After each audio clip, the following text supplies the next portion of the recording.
Hello, friends, and welcome to Talking with Fan People. I'm host Eric. It's my beloved darling Rachel, and we're here to stream like a linear stretch of running water, namely downhill. Let me see if I can fix the audio levels a bit here. Seem a little iffy.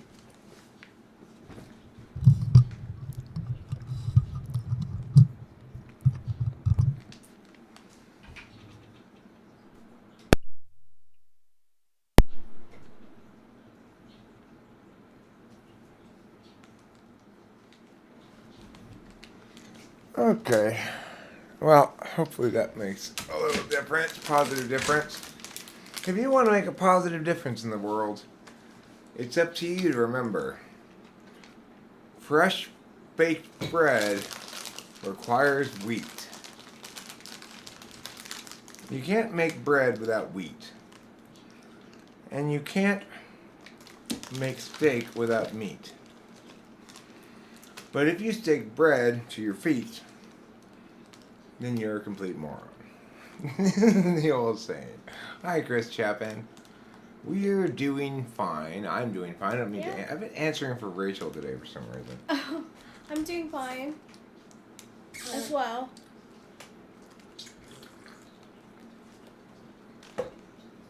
I actually got a variety of things I've been wanting to talk about on a stream, but haven't quite gotten around to streaming lately about those various things. Somewhat about intertype relations, and that's somewhat informed by the fact that I've been watching Naked and Afraid today, yesterday some. It's an interesting way to examine, I guess you'd say, intertype relations. And I guess one of the first things I want to say is, Legends Fall, I kind of agree with you in your comment about INFJ Enfp compatibility, in which you say, really, Eric, it's not so much about the particulars. And I guess what I'm saying is that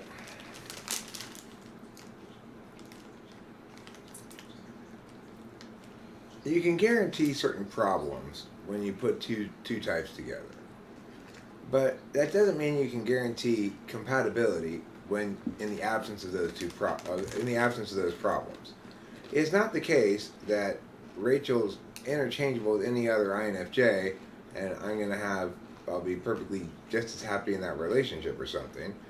And that's what's implied somewhat by what Legends Fall was saying, where he was taking exception with the idea that you can talk about compatibility as being boiling down to the particular considerations. We're both kind of right, I guess.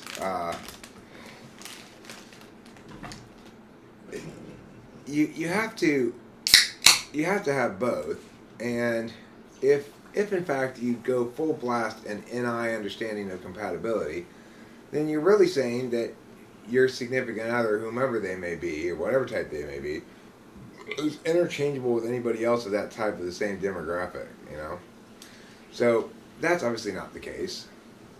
There is an SI component to things that is just as significant as an NI component to things. Like, it's important to me in understanding my relationship with Rachel to look at the accumulated data of our time and experience together fundamentally as a way of understanding it.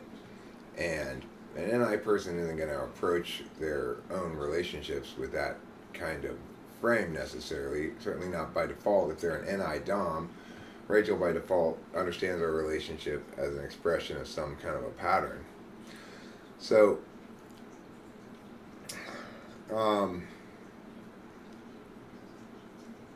but I think that,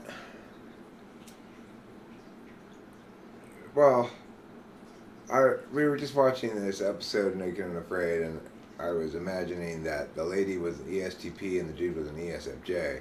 I'm not sure I got the lady right, but it made me think about the fact that my daughter and my ex-wife have that relationship. We looked it up, and it turned out to be benefactor-beneficiary, with the ESTP being the benefactor and the ESFJ being the beneficiary. So it explains a lot of the struggles which have occurred over the years between Delilah and my ESFJ ex-wife,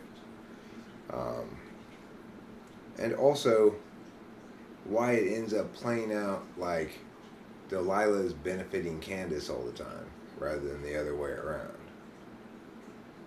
You know, Candace is always required, not always, but you know, it's like generally when I hear about Candace, it's because she's requiring things of Delilah that Candace wants for Candace reasons.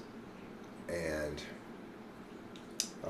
that's fine, and you know, they're family, and she can certainly reasonably expect some of those things, but it's nevertheless the case that it plays out very benefactor-beneficiary. Oliver Linehand was hoping for intertidal relations. That's the role between a person, the riptide, and the regular tide, while doing laundry using tide. Mm. If you mix all those components together, you get... Hello there, please, I want to make a positive difference, and bread puns happen when Rachel Yeast expects them. Mm. You mentioned that before you had adequate debate knowledge, you would find yourself disliking things people said because you would have some indication that it was incorrect without actually having the framework to be able to satisfactorily critique it. Would that perception of incorrectness that you had be the result of some NI-TI combo?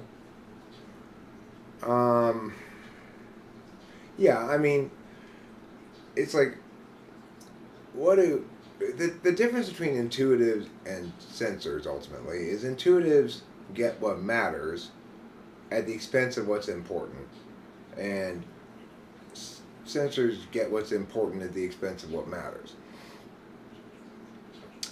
You can see that in the distinction between the way Delilah and I dealt with this whole COVID thing from the outset. She wasn't really, you know, she was happy enough to just sort of slam the door on the discourse about it because it was so non-impactful, unproductive, and not linked to anything in our particular frame of reference, like whether people she cares about are healthy or whether she's doing what she can do to benefit what she considers the largest picture frame, which is her overall health, our health, whatever else. So, well, I mean, is it NITI? It's an N thing to either create and or know how things impact from different frames of reference, because intuition is to sensation as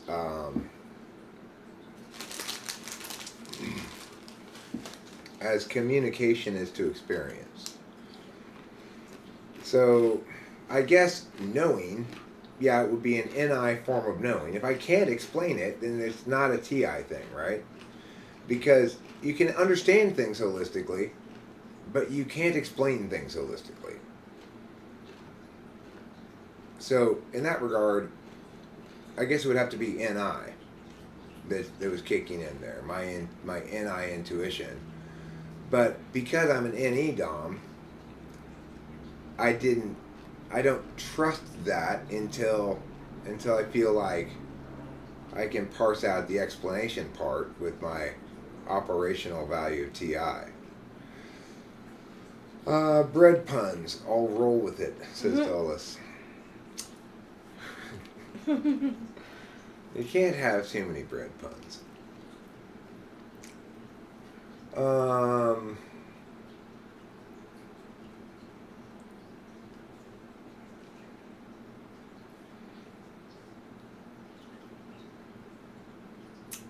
it's like what got me to start doing this stream actually was being mad at this dumbass, probably ESTJ lady in Naked and Afraid.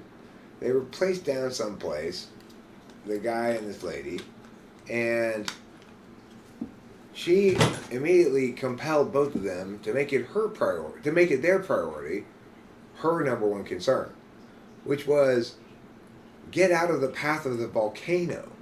Now, it's true the volcano in this episode was active, and that they were, in theory, in the flow path of a volcanic eruption if it happened to go that direction and where they were and stuff. But it's completely anti-polar to think they should direct all of their energy the first day to walking out of the path of a volcano that might, in theory, erupt because it's active. Because how far do you have to walk for that to make a big difference? I mean, if you're close enough now to be hit by a lava flow that you can't run away from it, you'd have to be walking so far to make a big difference in that. It's just idiotic. To me, that smelled like anti-polar lady. She's noted that there is a legitimate risk of them being in the path of lava flow if this volcano erupts, without any calculating of whether or not it nevertheless makes sense as a determinant factor in their decision-making calculus. Yes, it has terminal impacts in the sense that the worst thing that could happen is you get hit by an exploding volcano, but you have to be a complete moron not to recognize these are unpreventable harms, that any energy we direct into trying to prevent them is wasted energy. They're either going to happen or they won't. There's no... You can't calculate things like that and be sane, right? So that's knowing what's important without knowing what matters. What's important? Volcanoes! What matters? The fact that you need to spend 21 days in this general area, naked and afraid, not naked, afraid, and volcano proof.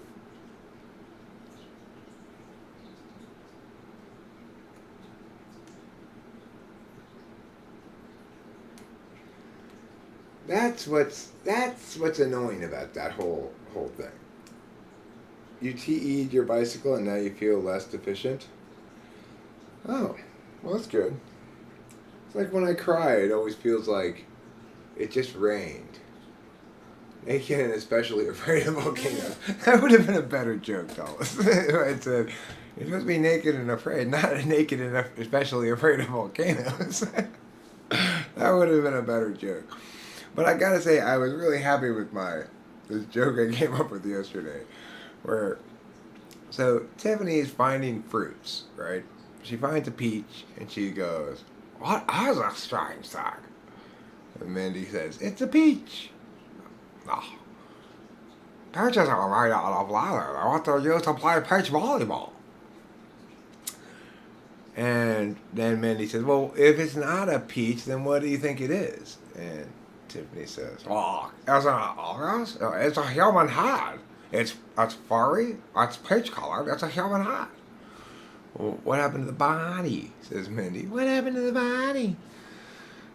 "Isn't it obvious? Murder." So then she finds a Asian pear and says, "Look, it's a second head." And Mindy corrects her again. "I think that's an Asian pear." To which Tiffany replies, "I don't mean to lecture you about it, but it's racist to call Asian people pears." And then finally she finds a lemon and says, "That's it, that settles it. I got 3 of them. That's totally a serial killer." And Mindy said, "Any more murder and we'll have ourselves a fruit salad." That's a fantastic joke. Any more murder and we'll have ourselves a fruit salad.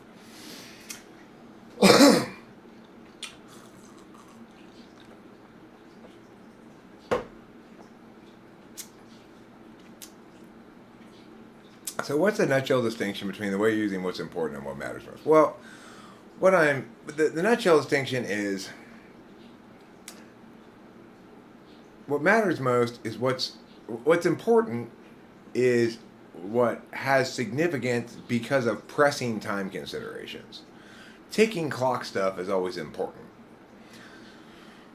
Stuff that's significant because of structural realities, that's what matters, and it doesn't change very much between this emergency moment and that emergency moment. So what matters to me as an individual being then is what's important.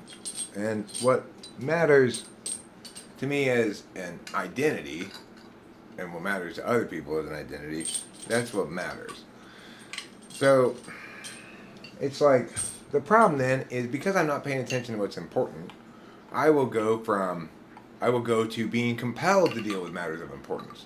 I don't eat for too long, I'm feeling starving, all of a sudden I get like lightheaded and like, oh, I'm gonna die, oh my god, because it is important ultimately to deal with shit that's important. You can't ignore everything that's important in life because you're only attending to what matters, like some sort of wise man on the mountaintop, right? There are no wise men on the mountaintop. To the extent that they are, that's just another way of saying SI polar. And it's not like SI polar people have some sort of unique clarity about the world. Their clarity is always misleading because it's only half of the knowledge epistemology.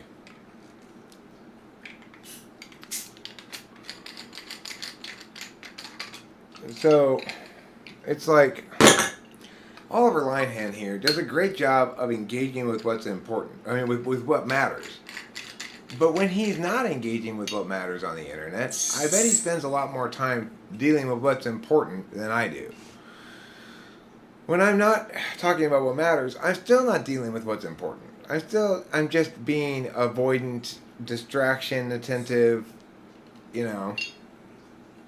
In that regard, I'll always be a little jealous of ISFJs because they have a greater capacity to be both happy and right at the same time than any other type.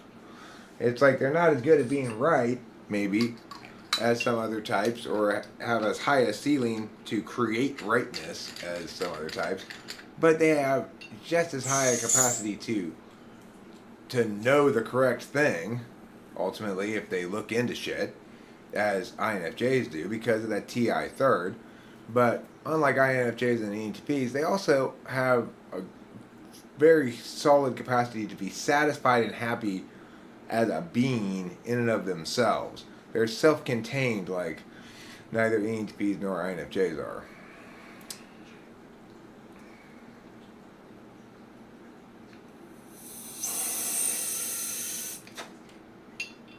I am managed to need only one Band-Aid because I cleaned a microwave and a toaster oven. The idea of tackling a bicycle brackets with tape and torque leaves me feeling queasy and greasy.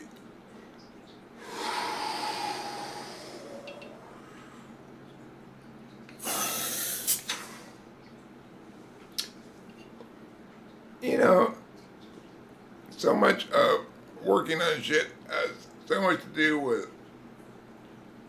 caring about what's important and working on shit.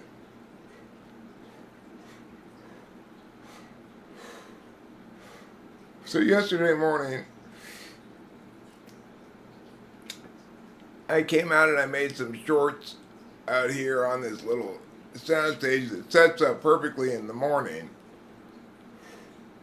And then Rachel got up, and then in the afternoon I said, let's make some more shorts on the same soundstage, but now it was in the afternoon. Suddenly it's a different experience for the people making it.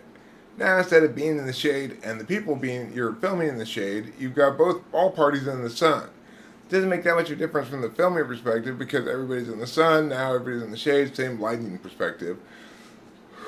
It makes a big difference experientially for the people who are doing the video making. So, because we were just making a couple of shorts, it ultimately was not determinate, and I just said, let's just make them, but it's the sort of thing that you have to consider when you're doing shit. am I going to be comfortable standing here while making this is something you have to consider.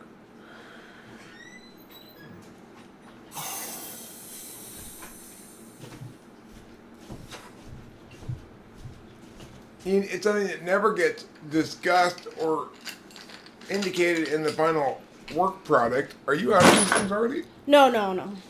Not yet. It's like, when we're watching Naked and Afraid,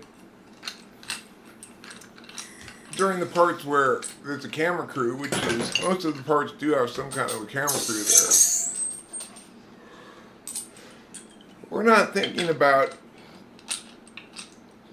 where the camera person is standing, or where the director's standing, or how they're experiencing their lives as they're doing that. But it's critically important to the actual making of the thing.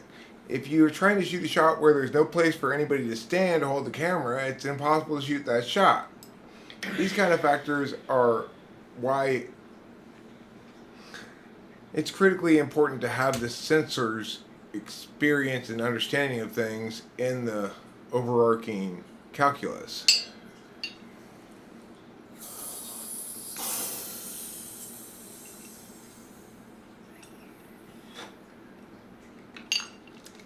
Thanks, Show Media. I'm feeling pretty good. I am feeling still not fully recovered from the overall, like,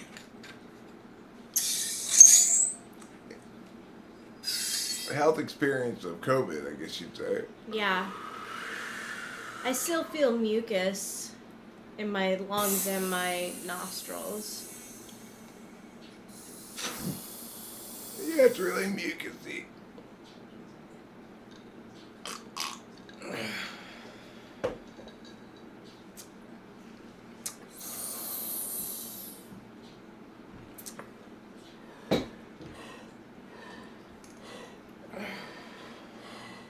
And your sense of taste and smell, your sense of smell is, right, it smells somewhat hard to distinguish between your senses that taste is that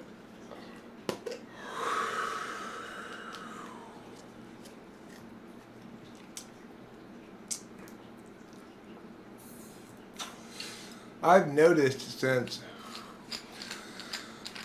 I've had COVID that certain things, by and large, I don't really think about it or notice it, but in certain instances, I'll notice dramatically a distinction between my previous sense of taste and my current sense of taste.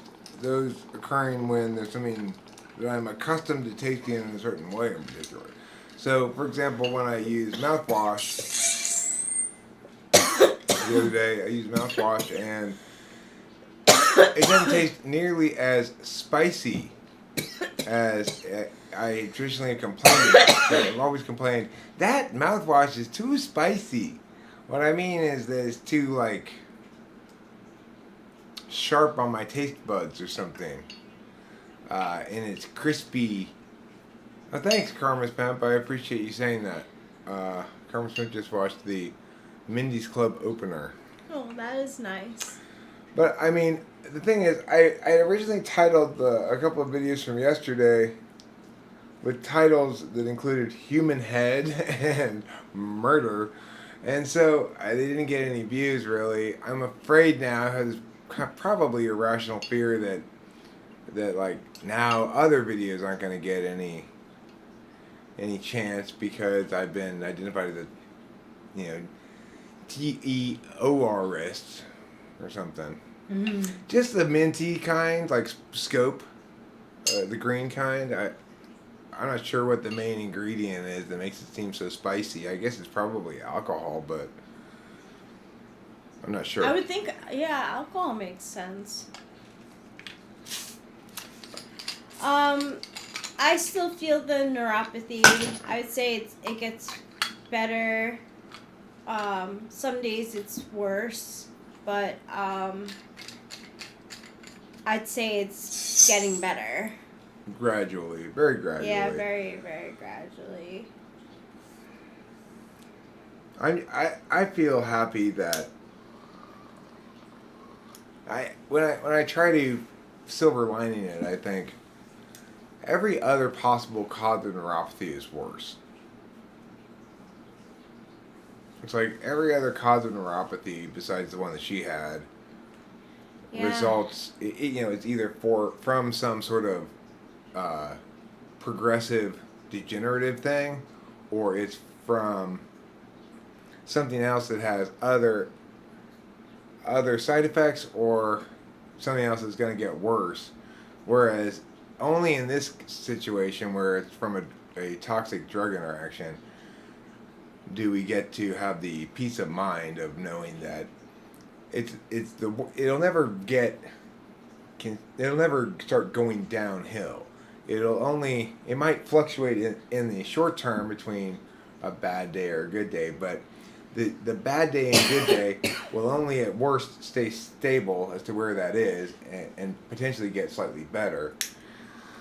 That's a heavenly prognosis given the presence of neuropathy, and it's also guarantees you're going to have nothing but terrible interactions with the medical community about it, because they're always going to try to revisit the question of what happened and what's wrong with you, rather than dealing with you in any other way. Thanks for asking, Winston's mom. I appreciate it.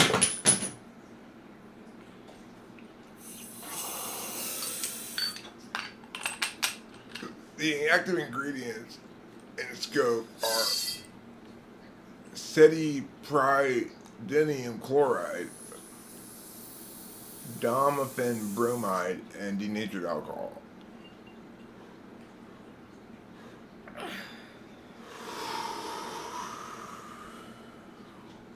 Oh, I forgot to change the thumbnail.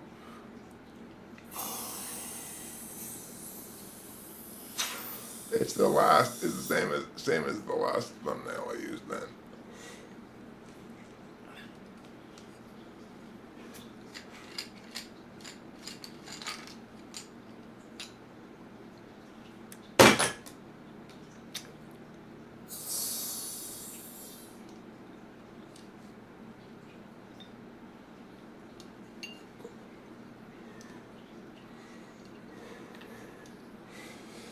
So, like, one of the things I wanted to talk about in this stream was something that was brought up in the last live stream as an issue to be discussed, which is that we need to understand, in terms of liberal and conservative,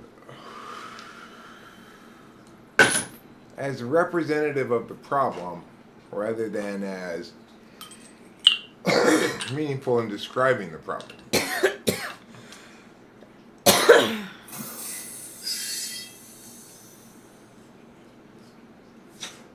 So no person, no matter how much they may identify themselves as such, is actually either liberal or conservative. And no matter how much it may seem as though people's expressions of political identity are correctly parsed into categories of liberal and conservative, it will always be misleading to do so. And the reason that's the case is because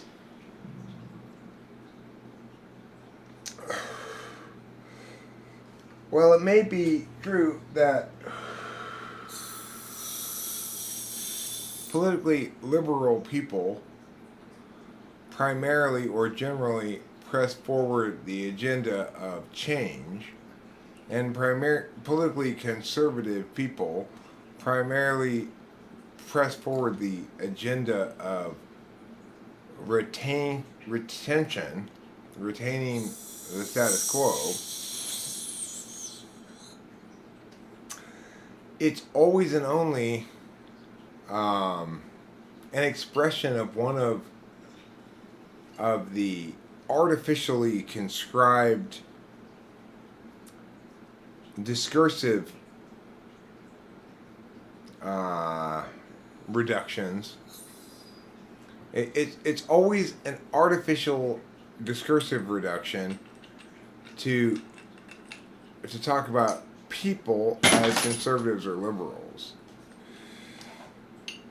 no matter how liberal or conservative your agenda compared against the status quo, that is to say, how much it favors change or stay the same, it's necessarily the case that the process of attaining political agency must go through the same uniform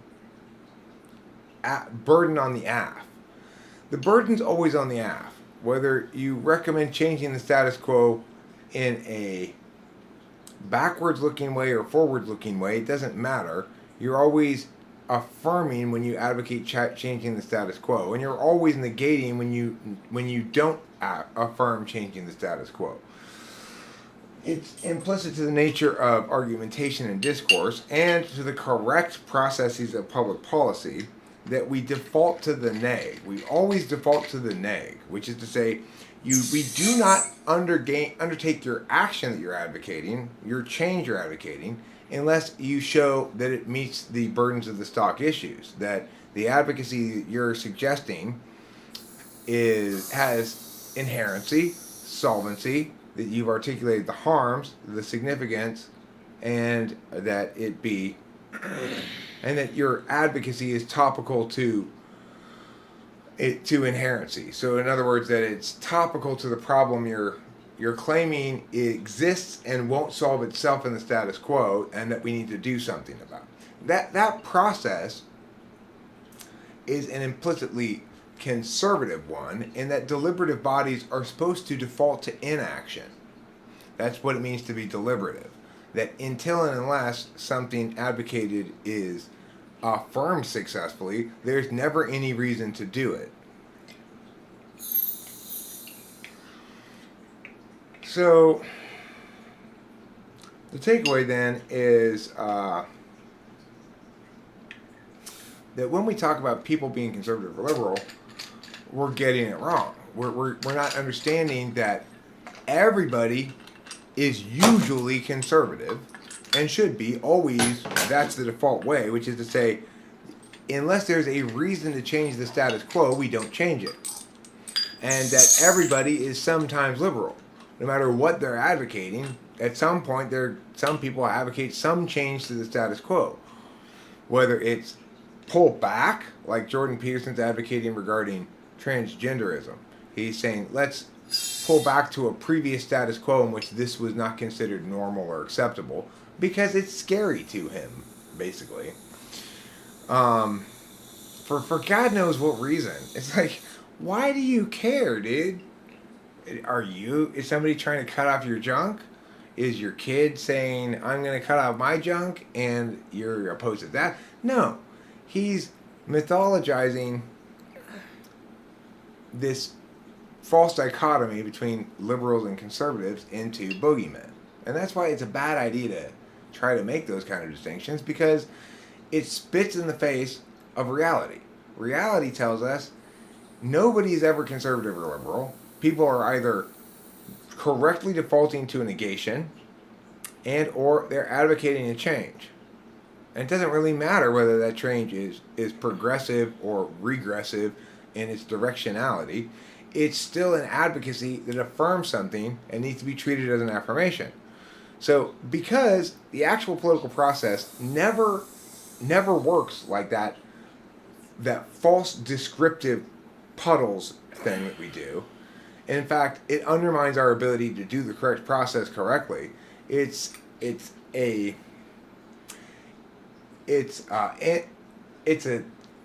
turd of non-truth that interferes with the eatability of everybody's soup.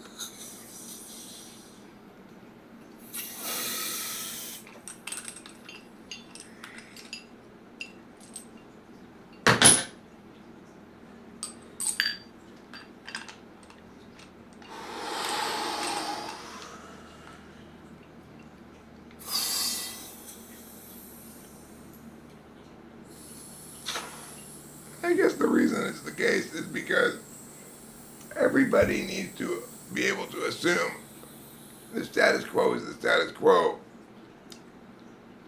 to predicate their particularist directionalities off of. So when we walk away from coming to agreement about how we as a thing should deal with things, then we go off to deal how each of us I should deal with things. We expect what we should deal with things to be the same, right? Like we've agreed on meow, so now we can each individually go off and build on our specific shit based on the agreed upon meow. We don't have to worry about the government interfering with our meow, but we do have to worry about the government interfering with our meow. We expect this to not change, but ourselves, our specifics to change in accompanying to this, in accordance to the change, the unchanging reality of this. It's why the public business is fundamentally different in how it needs to be dealt with than any other kind of business. And when we try to reductively create categories of distinction between people where such categories don't exist. So there aren't any conservative people or liberal people or Republicans or Democrats in any real political process. It's always a deliberative body engaging a question whether or not we, the deliberative body, ought to affirm this question, namely the advocacy.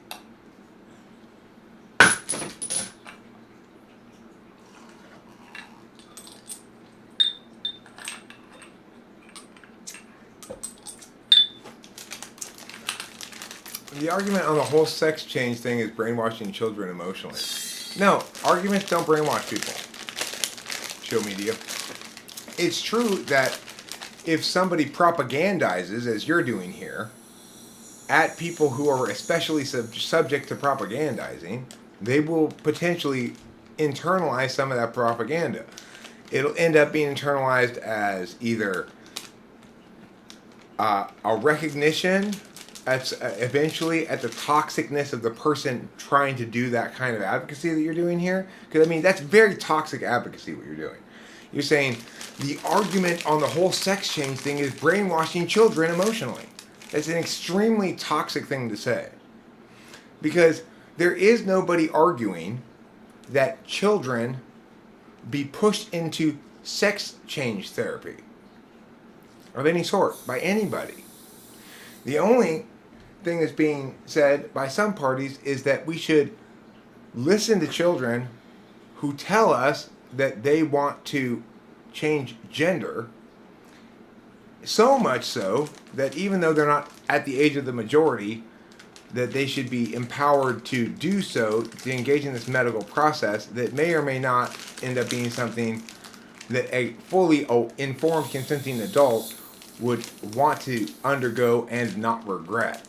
That's the responsibility of people in their majority towards those in their minority when they have a guardianship role. It's called regency when you're talking about a king.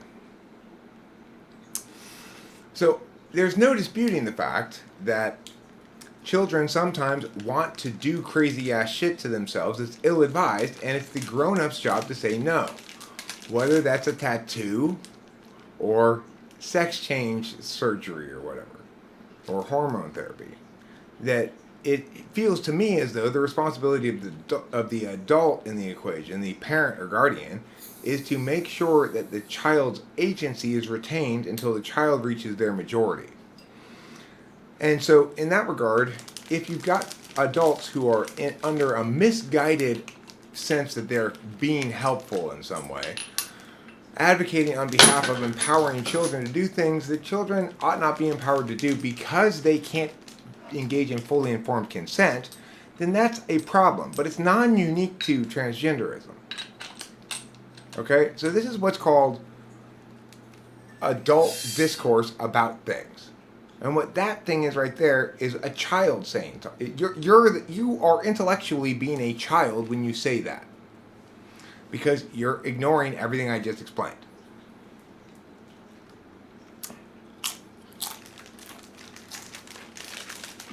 Why do you care about it, Show Media?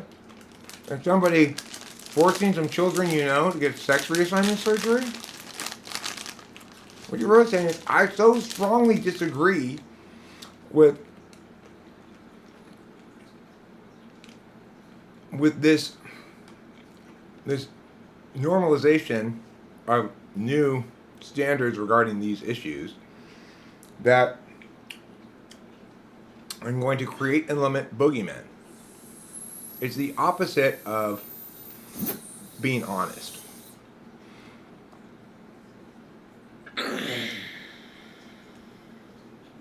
Nobody is advocating that children get sexual reassignment surgery to actual specific children.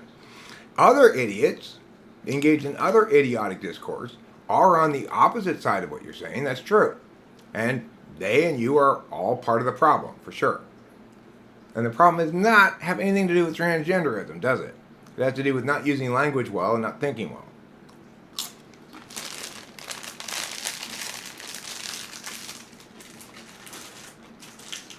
So yes, the other team is just as dumb as you. I agree with that, but that's not that's not the point, right? The point is being dumb on anywhere along the spectrum in this fashion is bad and harmful to everybody because it's what matters, not what's important. That we should deal with when we're dealing with public policy.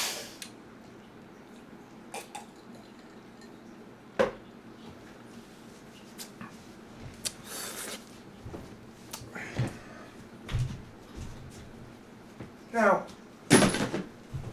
as far as school and political indoctrination goes, I have little sympathy for that argument. School is affording every party in the institution of even public school, even horrible public school, which is fundamentally wicked and evil because it's just youth prison camp. But even horrible public school affords every individual ample opportunity to express themselves, and it may be the case that some students get punished for being politically incorrect or something with bad grades, but again, there's no capacity of anybody, any teacher, to prevent some student from writing truth. There's no problem interfering between my ability as a parent to encourage my child to write truth and the teacher might give that student a bad grade. Well, I mean, then the teacher has to answer for that shit. But individuals have to step up and live accordingly. So is it the case that in some classrooms you've got teachers who are doing the same thing that show media is doing here on either side and thereby dumping their own discursive toxicity onto the students? Yes, it's absolutely the case. And it's up to people like show media to grow in their own understanding so that instead of being responsive to which team that person's on, they're responsive to the fact that that team shit is inherently evil and shitty and stupid.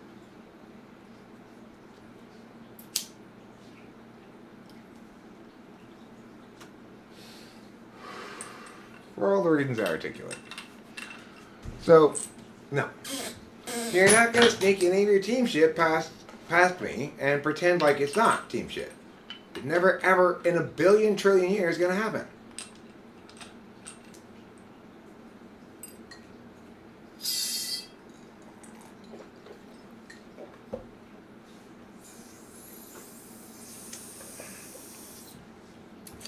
I'm going to have a Chex change operation. I'm going to go from regular Chex cereal to Chex Party Mix. I'm going to execute a Chex change operation. Ooh.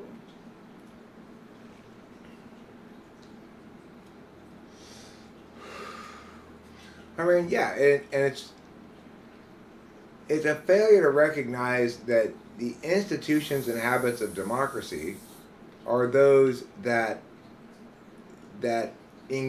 respect the processes of the public's business. That they are not those that mistake their own mythologies about the world for political matters.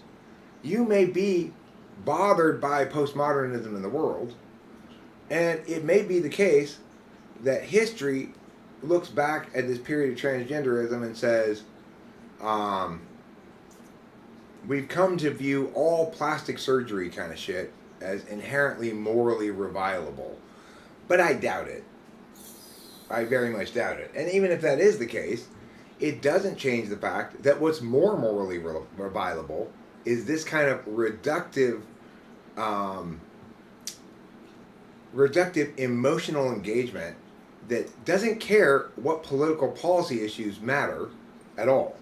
It's just looking for things that are emotionally triggering to both sides so that you can either feel outraged or smug, depending on what's happening. That's what you're doing, show media, and you don't lie to yourself about what you're doing. That is exactly what you're doing. You're saying, I don't want to think about politics, I want to feel about it, and I want to feel either indignantly outraged or smug, and nothing else.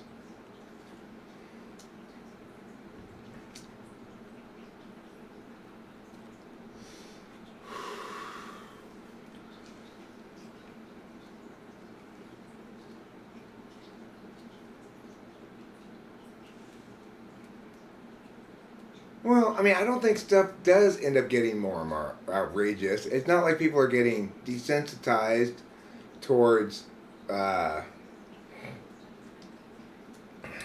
towards outrage.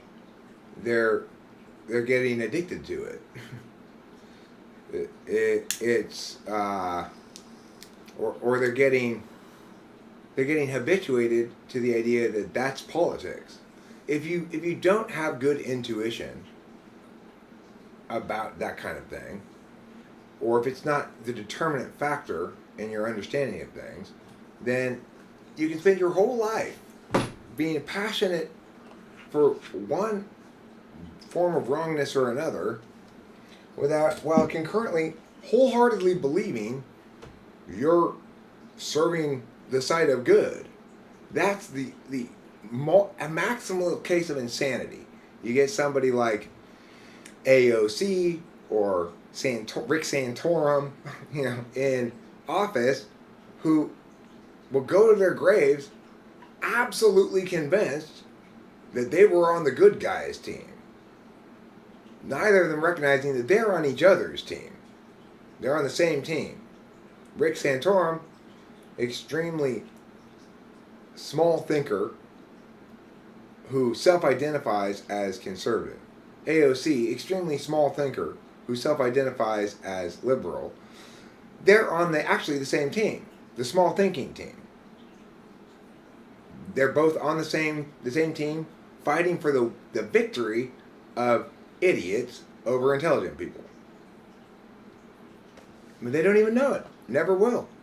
They'll die convinced of contrary to that. It's crazy if you think about it.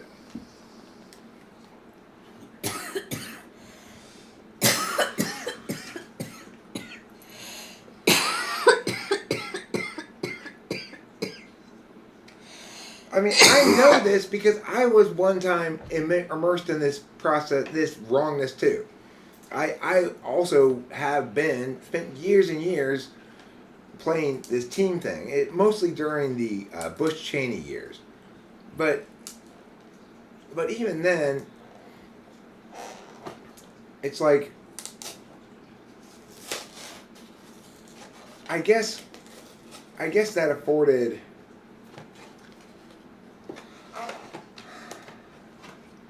Well, I mean, even then I should have been attentive to the fact that what was going on here was a problem that linked to a disrespect for the process and a failure to understand what the processes of a civil society are, rather than this particular expression of spitting in those processes' faces.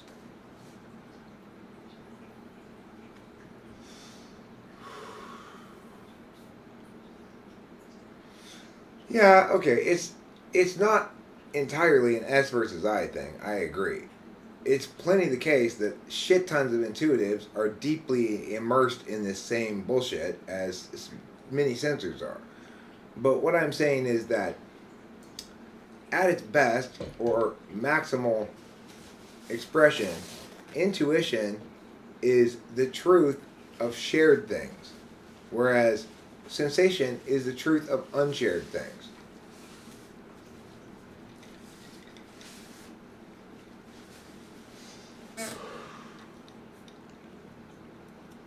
if you want to read probably an ENTP writer, possibly INTP, who is constantly shitting on censors and feelers, read Saki, H.H. Monroe's short stories.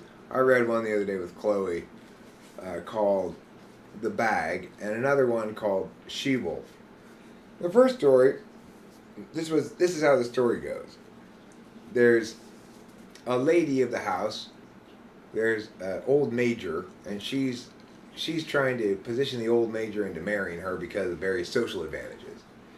Then there's the lady's niece and her friend, who's a Russian boy, who doesn't speak English all that well, a young Russian gentleman. And he goes out and he shoots various birds. And one day, he comes back, and his young friend goes, "Oh my God, what did you shoot? There's something in your bag that's much bigger than a bird." He doesn't know the English word for it, so he says it's brown and it lives in the forest eating rabbits and birds. And she concludes it's a fox, and freaks out because the major's been wanting to hunt this fox that they've seen around there recently, and it's going to be a big problem for her aunt if the major finds out that, or the aunt finds out that Vladimir has prematurely shot this fox. So, the young girl and Vladimir are talking about this frantically when Vladimir's bag gets hung up on this thing above the tea table, gets caught on it, and then the aunt and the major come in. And finally they realize the bag's up there, and they also conclude that there's a fox in it. And there's a big meltdown, and then Vladimir says, "Oh my God, what do? I messed up." And the girl says, just bury it in the back as quickly as possible, and just try to forget about this. So he goes, and then the last line is, "And so he went and buried a large polecat in the backyard." So nobody actually looked in the bag, right? Everybody's intuiting that it must be a fox based on various clues. The fact that a fox has been seen recently, the fact that he's got some kind of a mammal in the bag, and nobody actually looks at it to realize that it's not a fox that he's killed. He's killed some kind of wild cat. So this is an example of what's probably an ENTP writer, but could be, in theory, INTP. I'm not sure. Probably ENTP because it's got better NI than I would expect from an INTP. Would probably be less crystalline in their presentation of things. But it's written like an NTP, not like an NFJ. So Saki, or H.H. Monroe, basically is my guess is an ENTP writer who mastered the understanding of NI in the short story format in writing it. And in the second, I like that necessary violence. Censor. Look out, a train. Intuitive. Why is there a train? Just move.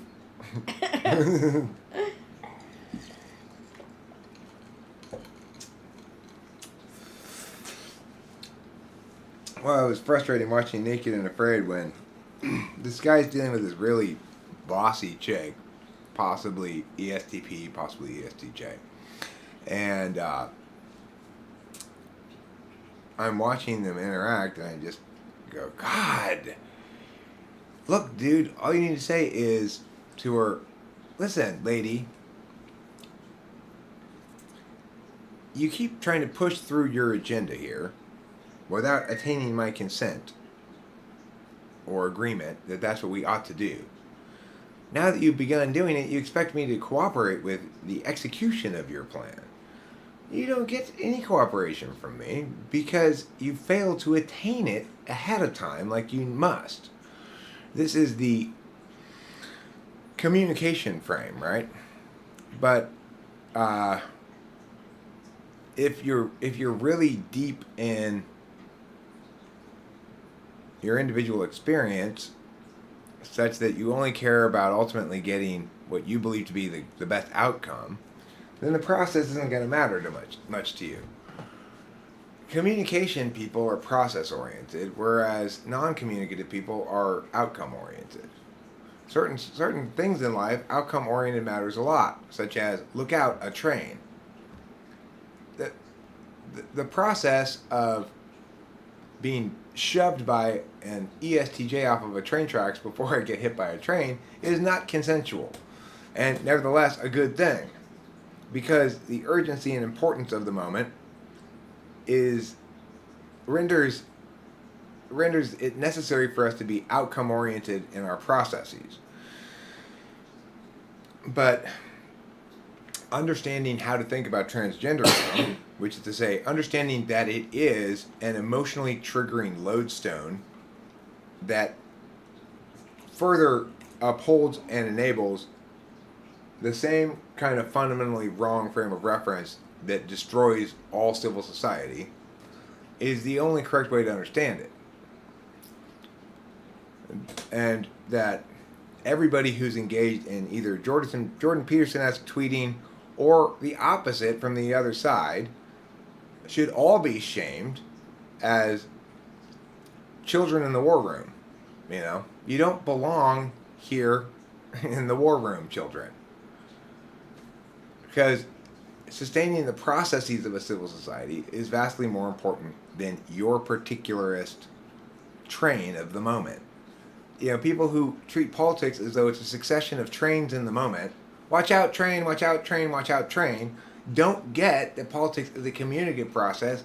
You don't get to be outcome first in it if you're going to do it correctly.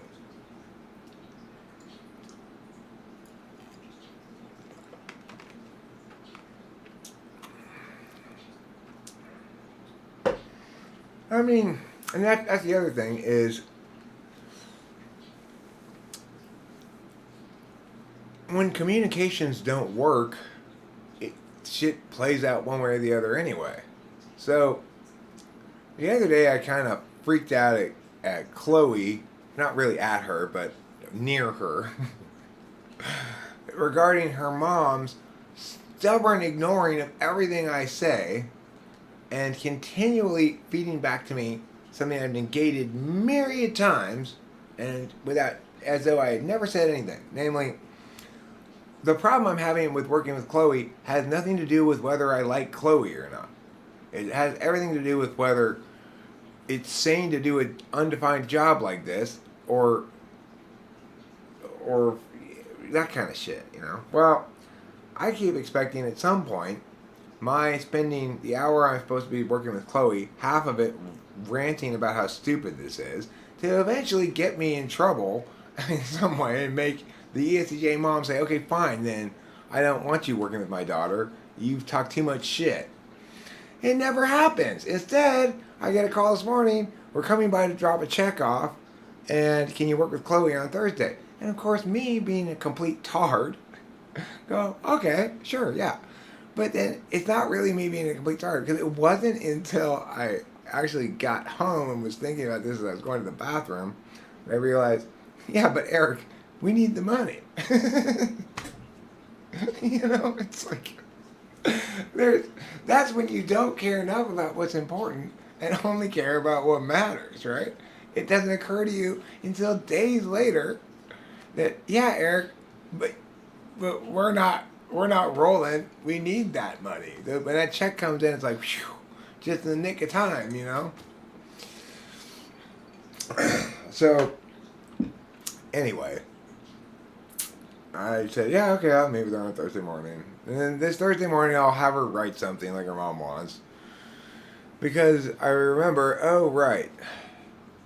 There are plenty of times in life when I already have and recognize the reality that there's a lot of shit I have to do in life that I don't really want to do because I need money. And that's okay, and that's fine. I have no problem with that. It's just when I'm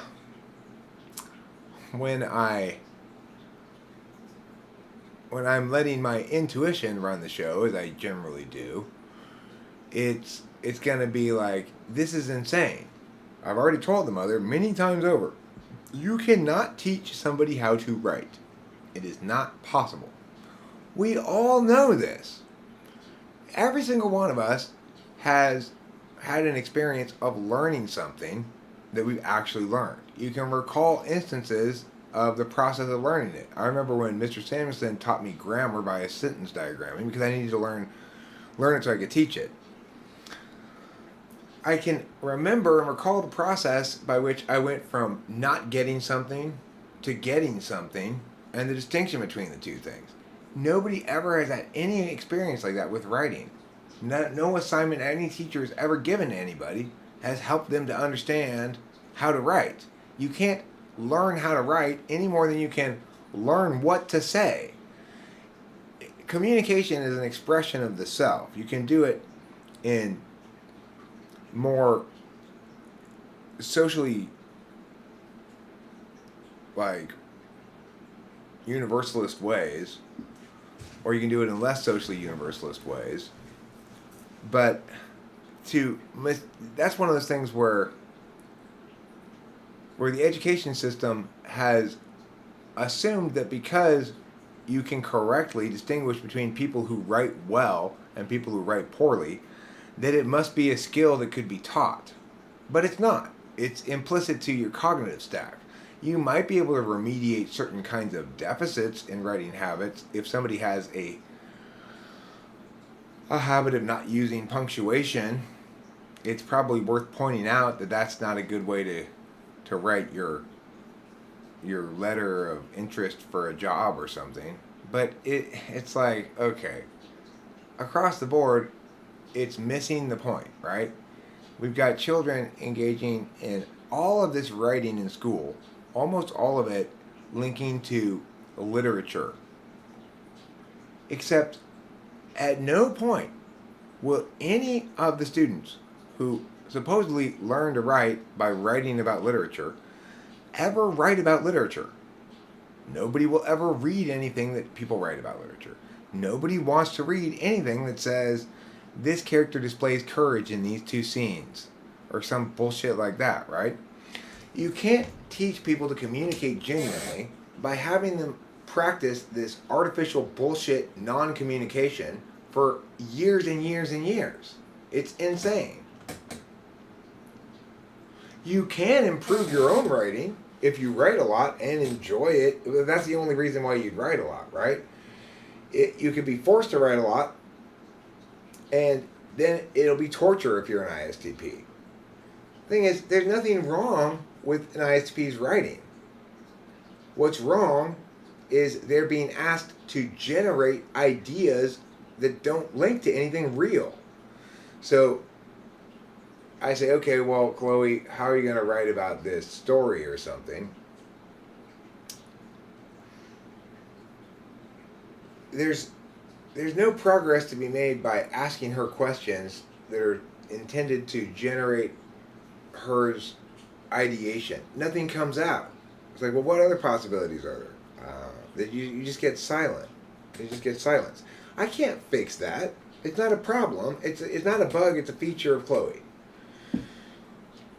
You know, it's her attentional stack. There's nothing wrong with her except she's an ISTP. If she has something she critically needs to express or communicate, I have no doubt she'll be able to communicate it quite effectively.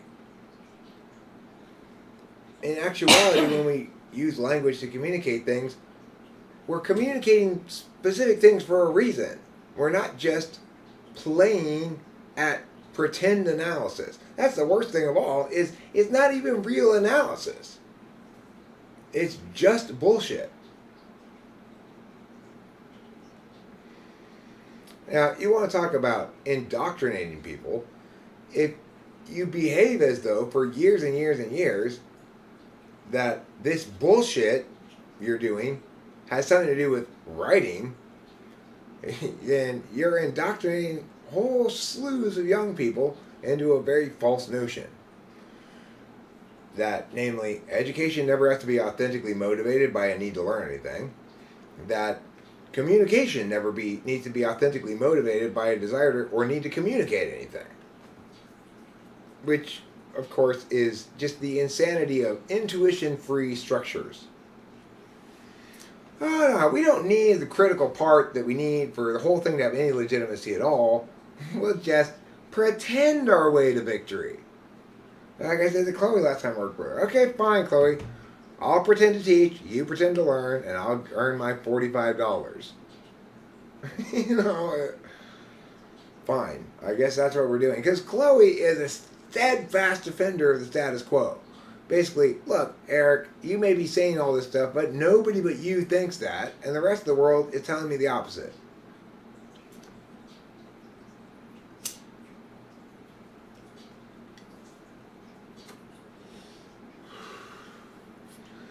Better watch out with that lutepe. Once you successfully get a squirrel to take you up on your offer to babysit, it's like they're going to constantly want to dump their kids on you. Trust me, you can't trust squirrels when it comes to child care.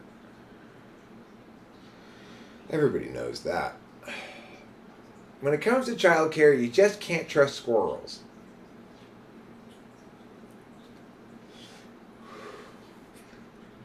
They go, I'll be back in an hour or two to pick up my kids. They come back 6 hours later. You can see how full their cheeks are. They have not been thinking about their kids at all. They've just been thinking about how many more nuts they can stuff in their cheeks. Spencer Jones, that's not a very important question. No, that's not. It's a funny question, but it's not a very important question. What type do you think writes the worst fiction? I don't know. Like, some of the worst fiction ever written was written by this Scientologist guy, L. Ron Hubbard. He wrote science fiction before he was a Scientology guy. And it was absolutely fucking horrible. Like, just the worst writing you'll ever encounter.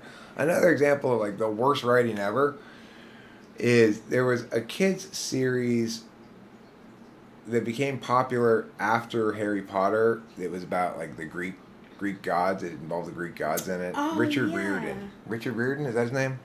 I think the author's name is Richard Riordan. That is fucking horrible. Just, like, pure garbage. Well, censors make sense, Spencer Jones. It might be true that writing a book is most naturally the domain of the intuitive, but Yes, Percy Jackson. Percy Jackson, yeah, that was fucking terrible writing, just pure garbage. And the stark distinction between Percy Jackson and Harry Potter in terms of quality of content was mind-bogglingly stark, and yet Percy Jackson had a similar kind of level of success, even though it was just turd after turd of worthless nonsense.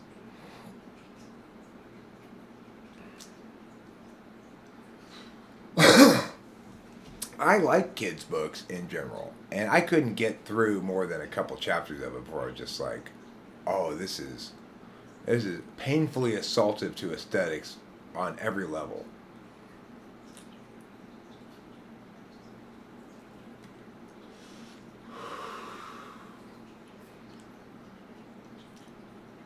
Black and white thinking is often associated with trauma brain. Well,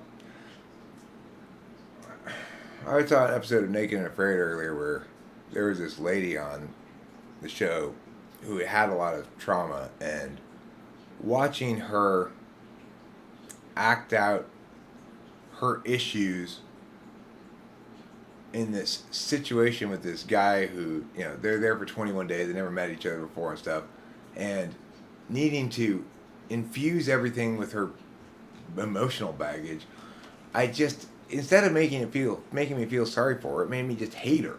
You know, it's like, I cannot stand this woman. I cannot watch this episode. I keep fast forwarding through episodes looking for a couple of people that I like.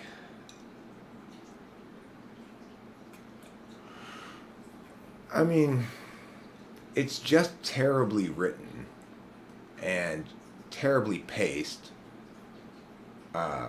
terribly balanced between, like, description, narrative, internal dialogue. Just, it shows no craft, no aesthetic grace at all. Just, like, half-assed plot bullshit. Ted Bundy was the best storyteller? Well, I guess it depends what kind of stories you're into. It is cola lutefe.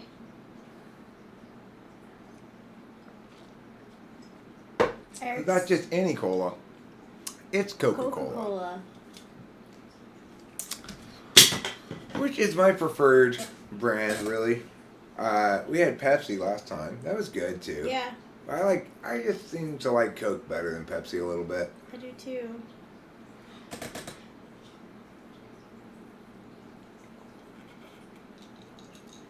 Lutefe, I noticed that you drink cola from like a large bottle sometimes when we're in the whereby. I'm glad to see, Lutefe, that you agree with me on what the best cola is. I mean, I consider Diet Dr. Pepper no worse or better than any other diet drink, which is they're all completely undrinkable to me. I can't stand the taste of that stuff, that artificial flavoring stuff they use in it. It's just incredibly gross tasting, and I will just throw away a large Coke if they gave me diet. I'll just toss it right in the trash. I might take 2 sips of it and then you remember again, no, I cannot tolerate this. More than this, there is nothing. More than this, tell me one thing. I'm hooked on Monster energy drinks. You need to quit soda. Eric and Rachel, do we like boiled peanuts? I don't know of a boiled peanut. I usually have them roasted. Yeah, I don't know about boiled peanuts either.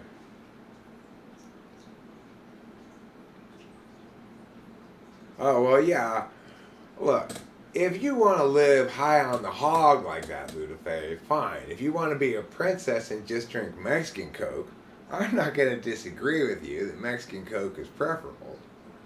But those are $2.99 a bottle for those tall glass bottles of Mexican Coke. That's expensive, man.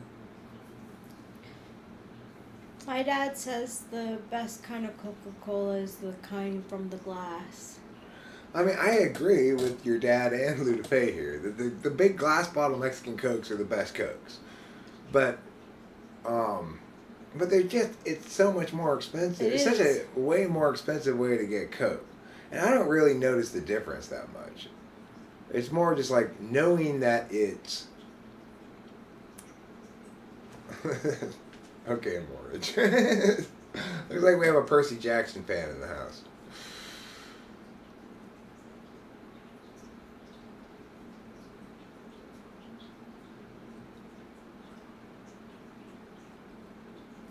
They're $1.89 here.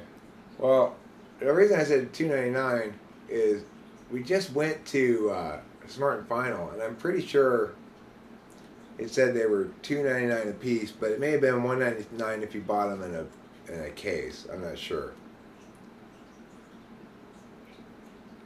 If you just tuned in, the discussion is not about cocaine. Correct, Show Media. It is not about cocaine. We're talking about actual cola. That's what I would have said at 8 about Percy Jackson. Thankfully, I now see the error of my ways. Yeah, like, if you're an 8-year-old who likes Percy Jackson, I'm not going to just tell you you're stupid. Okay? That's about as old as the quality of the... It could have been written by an 8-year-old. It was written by a 12-year-old to appeal to 8-year-olds. Your 7-Eleven is super cheap. Even smokes there are like $7 cheaper than everywhere else. I went into 7-Eleven today to get cigarettes, and I forgot. It's not a good place for me to get cigarettes because they play this game where you get the regular price for cigarettes if you buy 2 packs, whereas if you just buy 1 pack, then you have to pay an inflated price. So I paid $11.56 or something for a pack of cigarettes on our way back from Baldwin Park today. Whereas if I just waited and got them at the Whippet store, it would have been $10. And these kind of price quibblings and stuff are what start to happen when society incurs the harms of everybody freak out for 2 years for no reason about COVID. You know, it's like inflation is ridiculous. Everything's super expensive and getting more expensive, and it's going to be a while till the productivity of the country recaptures the prosperity that ought to ensue from it.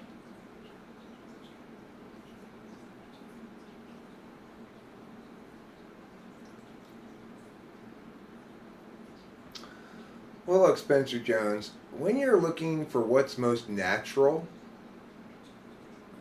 then you should worry a lot about what the Native Americans do. When should we expect the next defensible typology video?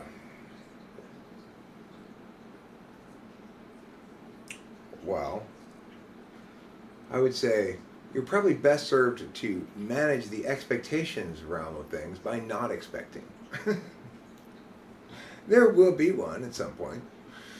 But expecting things is...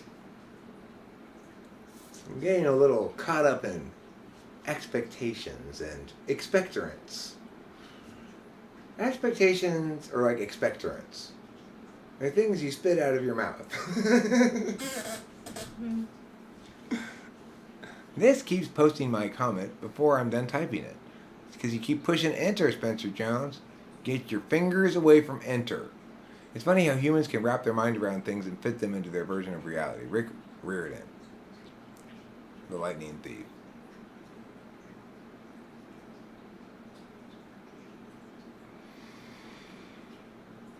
So far, the social distancing was worth the inflated prices for me. I might have even paid more on top to have less people around me. Well, I mean, some people are going to be bothered less by staying inside and watching a bunch of shit and consuming than other people.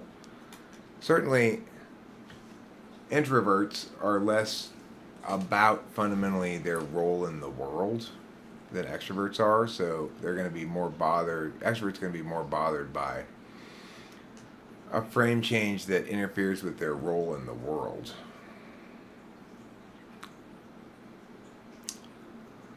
Okay, look. It is not the case that, quote unquote, the tards are trying to make abortion illegal. It is the case that the very much in dispute issue of abortion rights is being dealt with appropriately by the states. So when we have broad disagreement about what the status quo should on an issue is, then that's exactly what the federal government's structure is supposed to enable, which is for things like that are emerging issues, the states are the incubators of democracy. It is in the states where both sides get tested out, depending on which state you're in, and presumably if you don't like your state's policies, you can move to another state. But what matters ultimately on that issue is that at least it's in the right forum of adjudication now. So that's a good thing. And the fact that both positions get to have their respective populations have their positions on the matter represented is a good thing. You might argue that inhibiting abortion rights is fundamentally a bad thing, but you need to establish that there's actually a right to abortion for that universalist argument to work. And put it this way, the rights argument is not the way to go on abortion if you're pro-abortion. There are other arguments to make that are better arguments to make in favor of that than the rights-based frame.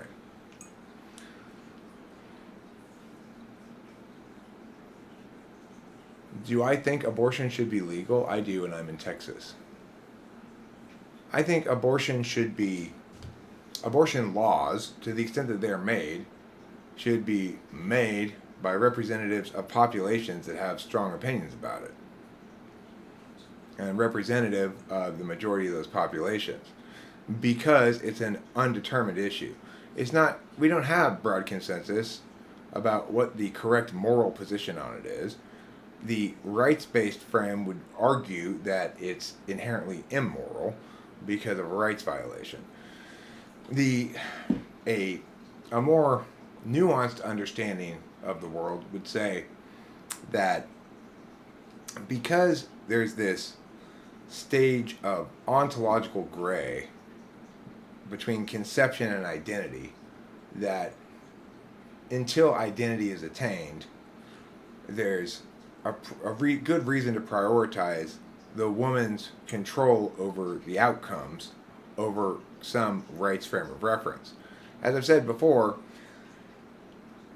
Rachel is somebody who probably can't healthily sustain a pregnancy, because to do that in a way that's healthy for the growing child would require her to quit drugs that she's on that she needs for her to be healthy as an adult. You might argue successfully that therefore the burden's on her to prevent herself from getting pregnant, and the burden's on me to facilitate that. But reality tells us that people do have sexual intercourse, most of the time without intent of having a child, and that sometimes they get pregnant anyway. So in that instance, it would seem to be a good example of why a straightforward rights calculus is not a good way to calculate this, because you've got plenty of realistic situations where a person like Rachel cannot, in medically sustainable ways, engage in a pregnancy that's both healthy for her and healthy for the baby.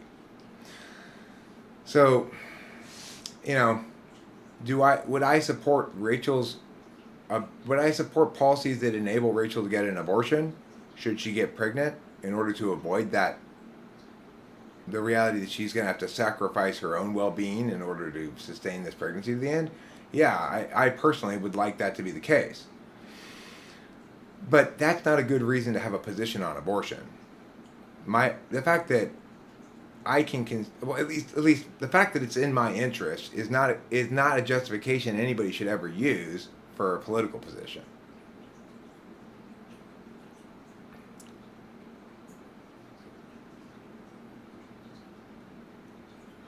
I mean, that is horrible. The idea that if you've got a dead baby inside of you, you have to jump through a lot of hoops and approval to get it removed is horrible. But, I mean, that's true of any medical procedure that's not a visible physical trauma, basically. So, what's important to remember, though, about the issue of abortion is that to the extent that you care about the truth in a civil society, we prioritize the processes of a civil society over any particular outcome. And so in that regard, we respect the fact that there are populations in the country about which there is broad consensus, on side A of the issue, and there are similarly populations elsewhere which there's broad consensus on side B of the issue. That each of those populations ought to get to establish their own norms for their groups that are representative of the norms of those groups and not representative of California's norms or Louisiana's norms. That Louisiana and California should get to establish their own norms based on the fact that they represent populations who feel very starkly different about this, and that the issue is not determined adequately in its argumentation that it should be a federal matter. Then we do want to support that capacity of individual populations to attain laws that represent their norms on such undecided matters. That's what the states are for. So let's let the process do its thing, all right?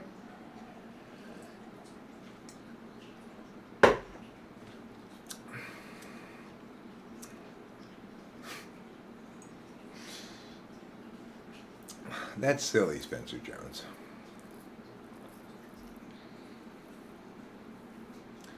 KM says the government should not be involved. Well, that certainly is your position on it.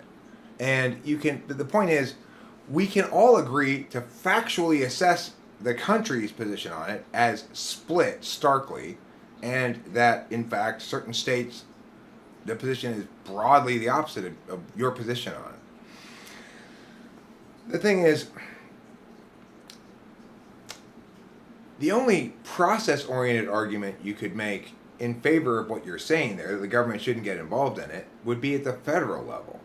So it is true the federal government should never have gotten involved in this question at all. If it were going to get involved, it would have to go about involving itself in certain specific ways. So if you believe that abortion ought to be afforded the status of a constitutional right, then your advocacy should be the Supreme Court should take up the issue of abortion again, validate a woman's right to abortion under a 10th Amendment created a right to abortion. And that's your advocacy. That's fine. You're saying, I don't want this in the hands of the states. But you have to operate against reality, right? So where were we before was in a state of absolute wrongness regarding the process. Where we are now is in a state of correctness regarding the process. You're advocating another correct process to replace the existing correct process. And that's fine. That's a fine enough advocacy. If the federal government were attaining jurisdiction over that because the Supreme Court had ruled that the right to abortion is one of those unarticulated 10th Amendment rights, then that would be an appropriate way for the federal government to attain jurisdiction over it. It wouldn't change the fact that half of the country would feel as though their strongly held beliefs on the matter are ignored and that they have no representation on the matter in law. And it's not men and women, those halves of the population. That's important to remember too. There are plenty of women out there making up the strong anti-abortion team as well as men. So it's not like you can say, well, that's just one population trying to oppress another, because you don't have agreement from women that they're being oppressed by anti-abortion laws, only by those women who favor abortion rights.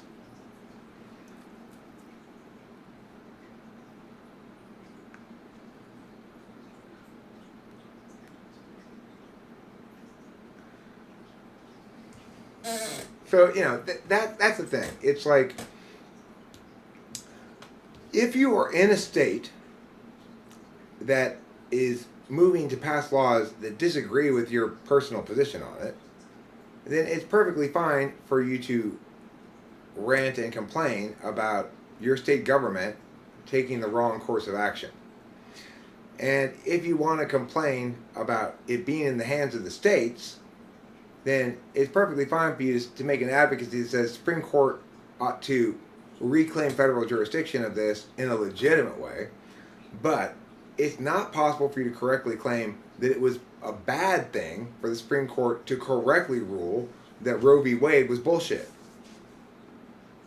So that's how you prove that you're serious, right? You go, okay, I do have an advocacy, but I'm serious about it, which means I agree with the Supreme Court for having ruled Roe v. Wade is bullshit, because my advocacy is the Supreme Court take it up again and make a legitimate ruling on it.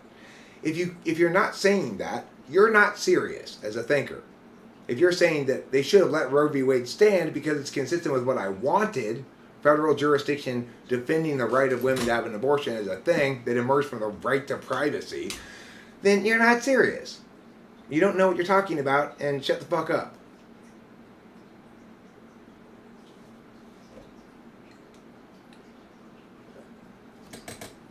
You're welcome, 40.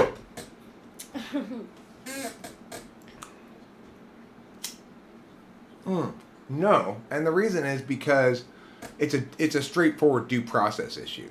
So because the federal government has made marital status linked to tax stuff, it's a due process necessity that every adult has equal access to those statuses. You can't simply say that two adult people can't attain these tax statuses that are afforded to married people because they're not the right two people. So as a consequence, the gay marriage thing was never even an issue that had any possible legs, because it's important to remember that marriage, in its real sense of the word, doesn't have anything to do with the government at all. There's nothing that's ever been stopping gay people from getting married at all. The only thing that's been prevented is from gay people's marriages to be afforded recognition by the federal government, who shouldn't be involved in marriage at all. But since they are, then then due process applies, and everybody has equal protection under the law. So it's not a sane position to oppose gay marriage. It's a misunderstanding of both marriage and law. Rachel and I are married because we say we're married. It doesn't matter what the government says about it, right? Now, it's true that we can't file as a married couple our taxes, but that has nothing to do with marriage. That has to do with taxes and legal statuses. And that's why it's a due process issue, nothing else. The Defense of Marriage Act is insane. It's like, what are you even talking about? If you want to defend marriage, get the fucking government out of it entirely.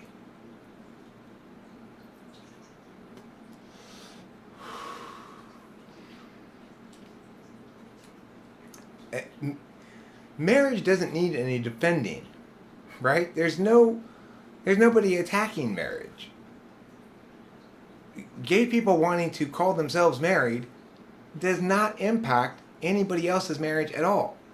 The fact that Tom and Bob are married and call themselves such down the street does not impact me and Rachel at all. The only reason anybody cares about the issue at all is because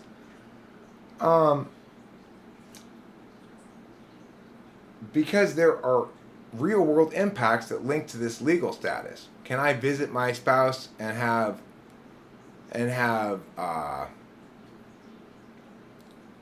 corresponding legal authority and decisions regarding their hospitalization if an emergency happens or something? That kind of question, it's cut and dry, the due process questions. That if two people want to afford each other legitimacy on those kind of grounds by calling themselves married, then it's up to those two people. That the federal government has no reason to arbitrarily say marriage is between a man and a woman any more than it does to say marriage is between two people of the same race. It's insane.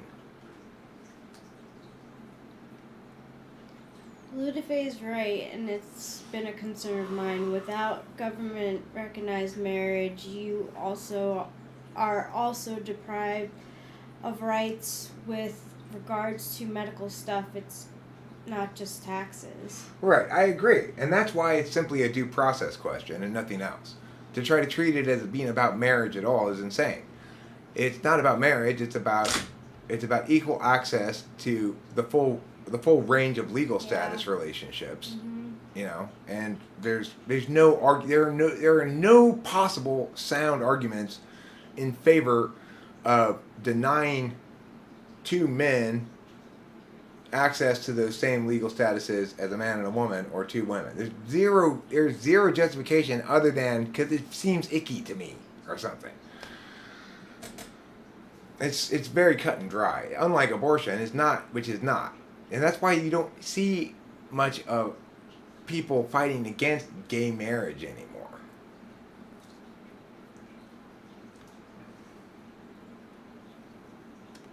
They completely lost. Similarly to drug war stuff, it loses the arguments so completely that you start seeing an absence of people on the side of wrongness anymore. Nobody's really arguing anymore for harsher sentences for drug dealers and stuff like that, right? Nobody's really arguing that. They may be arguing to retain their existing bullshit, but that's as far as you're going to get on that side of the issue now.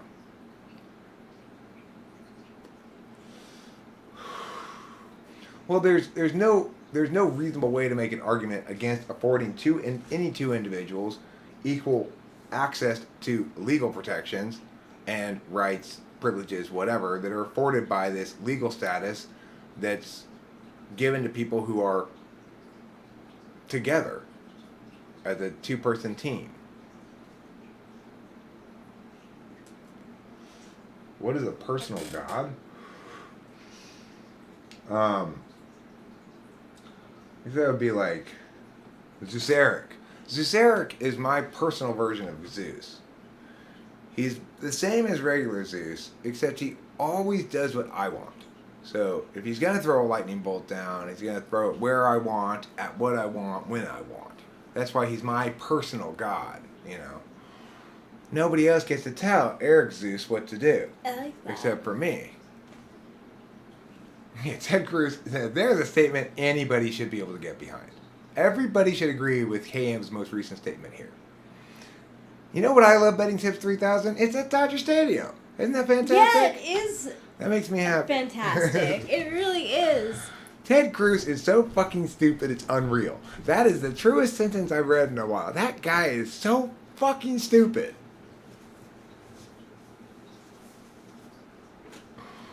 But the thing is, that doesn't mean I'm a liberal or something, or any other thing like that. And it doesn't mean that I hate his team. It just means anybody who's assessing that guy will have to acknowledge, if they're not team blinded, that he's a fucking idiot beyond all reckoning.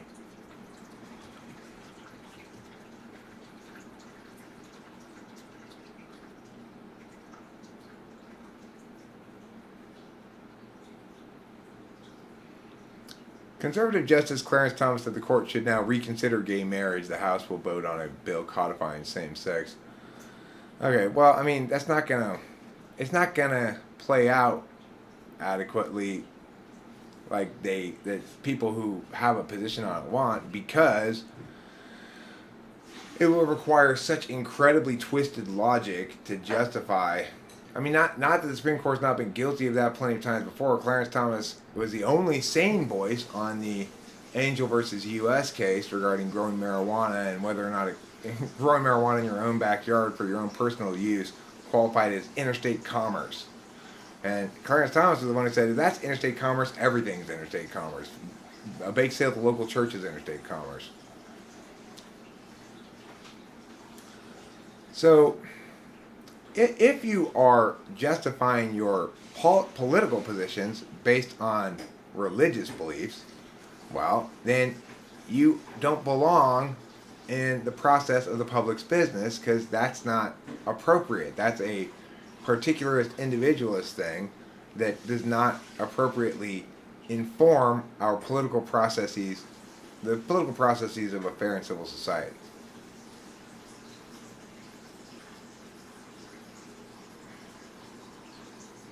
I came here for Eric's opinion on a female INFP, male ENFP relationship.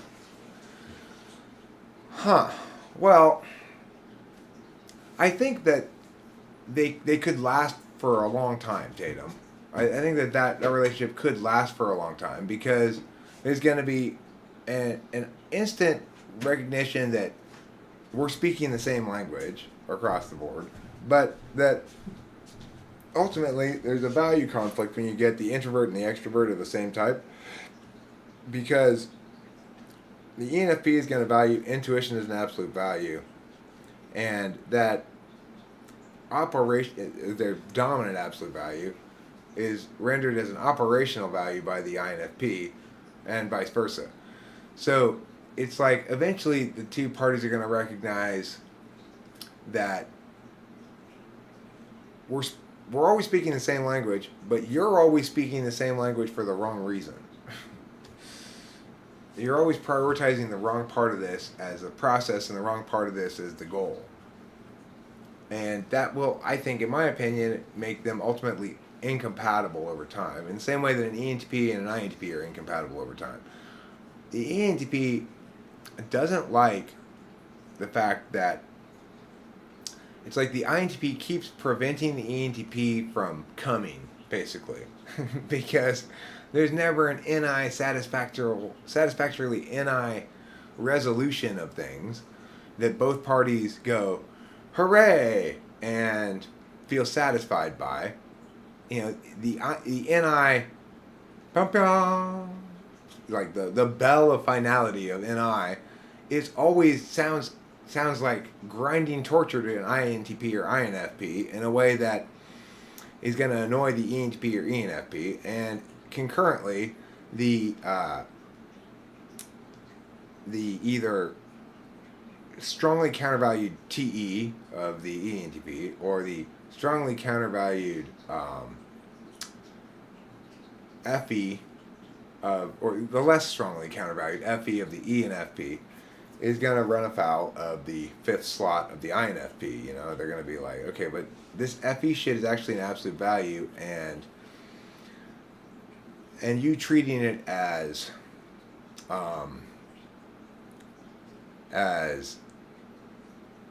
this begrudging torture you have to sometimes do when intuition and what you want isn't enough is gonna grate. I can only pretend to be extroverted for short periods. I can pretend to be extroverted for a long time. Mm-hmm.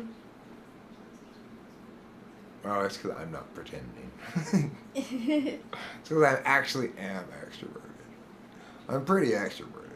Rachel will tell you, I'm always saying things. I'm always like, hey, Rachel, listen to me explain something else.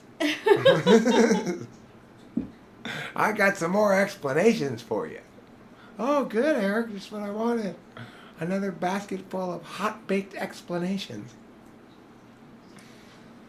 Tatum asks, Rachel, do you need alone time? Do I need alone time? Do I need it?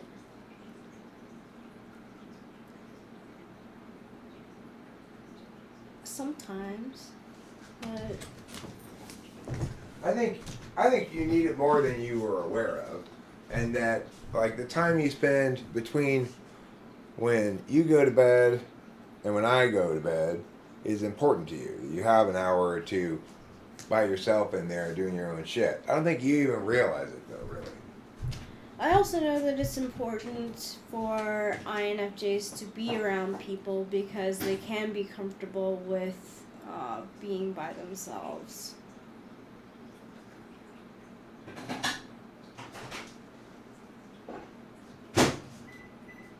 Ludaface says, I definitely do need alone time. Turn off some of the FE.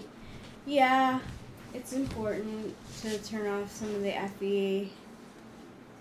One reason I know that Rachel needs some alone time is because one night I was in there not that long ago, maybe a couple weeks ago.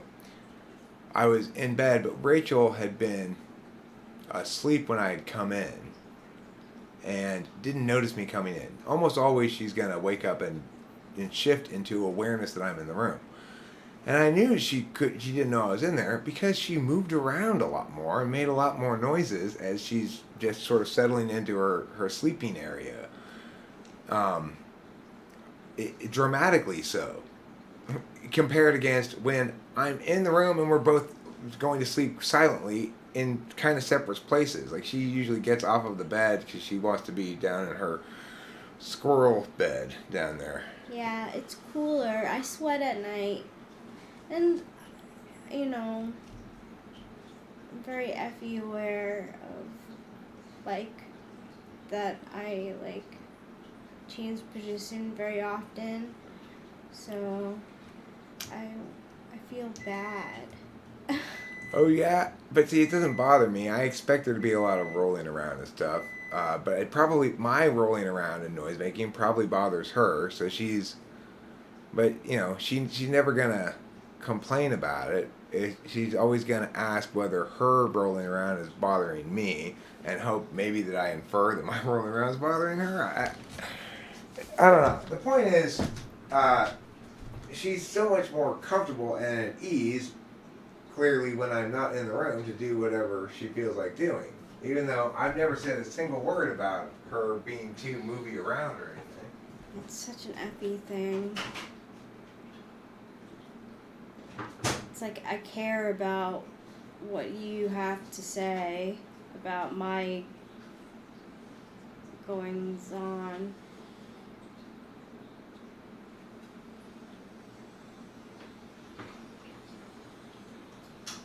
But like, it's just like a bad habit, you know? This is like personal, but I've never really like shared a bed with anyone before, so it's like a new thing for me. I'm learning, I'm getting better.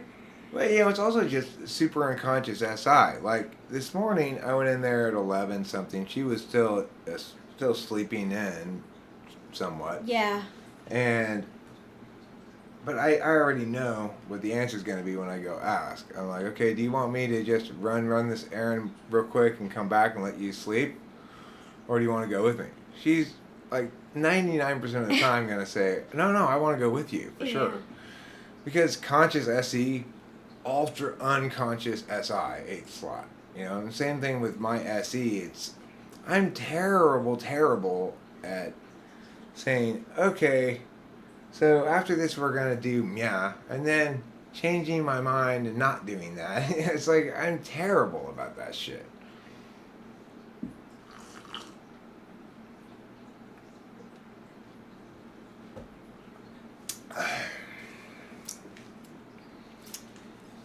Hi, Levi Samuels. Hi, Levi Samuels. I just discovered quality time isn't my top love language because most of the time I don't like talking. I don't think quality time necessitates that there be talking. Like Rachel and I, a lot of our quality time is spent watching shows together. I might periodically make comments throughout any and every show we ever watch. But if it's really, really, really good, I make a lot fewer comments, and the comments I make are things like, wow, that's good writing, or something like that, But we were watching Obi-Wan Kenobi on Disney Plus yesterday, and I don't know. It's like, I just ended up saying things like, God, those bad guys are so terrible at catching children. This ridiculous scene where this little girl's being chased by bounty hunters, and there's like 4 adult men around this like little 7-year-old girl, little Leia, and the scene where she splits between them and escapes to continue running away. They have to try so hard to not grab her. It looks ridiculous, and the whole idea there, I get the reasoning behind it. Like, this is a good universe, and we can tell good stories in it, and it's got a clear aesthetic and characters that people like. So we're going to create these various spin-off shows in this universe that are consistent with the existing canon of the universe. I think Disney does a great job of handling the aesthetics of the whole thing, but now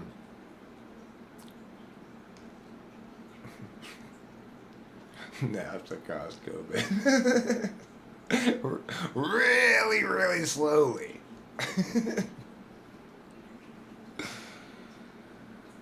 I was watching Obi-Wan Kenobi yesterday. So you were wasting time yesterday, okay. Yeah, I was wasting time. Well, we like to watch things during watching time, and I like to try out various things to see. Hopefully I'll get something that's really compelling. Yeah. There's just not that much out there that's super compelling, and my standards for media watching have gone way up since COVID, or since I got with Rachel, really. I started consuming a lot more media, and now I'm a bit of a connoisseur of Netflix, Discovery Channel, all those things, and I require more than a workman-like job of doing the storytelling and writing and stuff. Like, where's the soul of the story of Obi-Wan Kenobi? The idea, the first couple of episodes, is Leia gets kidnapped, Obi-Wan rescues her. That's fine for like a storyline in a larger story. But it's clear that they just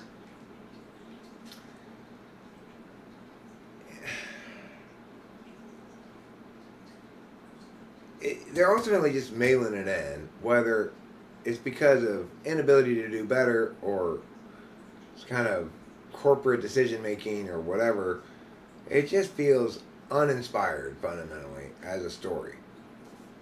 Is intuition a serving function? Well, every time I say you got served, it's probably following a moment of intuitive grace on my part. So, you be the judge. Hello, Alec T. Alec T. How you doing? You're here, you're introvertedly feeling things, and you're extrovertedly intuiting about them. Congratulations. What with your clarity about what's important to you and everything, you've got a real leg up in life over me.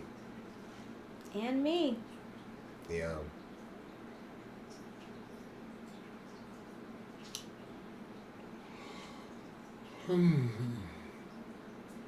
It is hard for FE people in the 1-2 to not have their communications framed by it.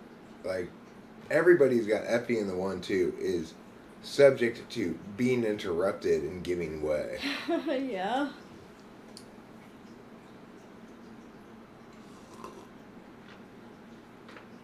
I would say that we are doing well. I would too. I'd say that we haven't been necessarily doing especially well the last stretch of time, but it feels like starting at the end of last month that Rachel and I are changing maps to update it to better represent the reality that we inhabit in a sustainable and healthy way. It's like I've come to recognize that prior to a couple of months ago, Rachel and I, without ever discussing it explicitly, were kind of operating like this was a temporary stop, living here, and we never really settled in and made it our home and felt like it was our home as much as we needed to. We have lots of permanence and stability here that affords us a great deal of capacity to live well and happily, provided we're not operating under the wrong set of expectations. So I feel kind of like this is a particularly verdant time for our understanding of each of ourselves individually and as a couple. It's a good time for us. We're doing a better job of incorporating our particularist considerations into our overarching map, which is always going to be the biggest struggle for us because we're not particularist by nature. Yeah.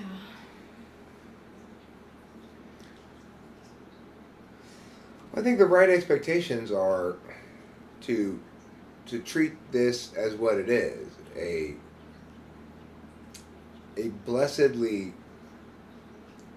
incubated home situation that allows us to enjoy ourselves and enjoy each other. It's just that enjoying ourselves and enjoying each other is a little bit different than just playing without thinking. And so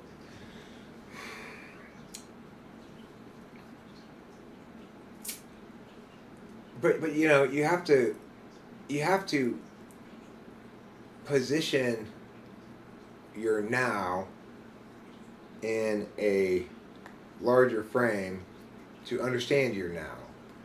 If right now I'm naked outside with a person and it's 70 degrees, I go, thank God the sun came up.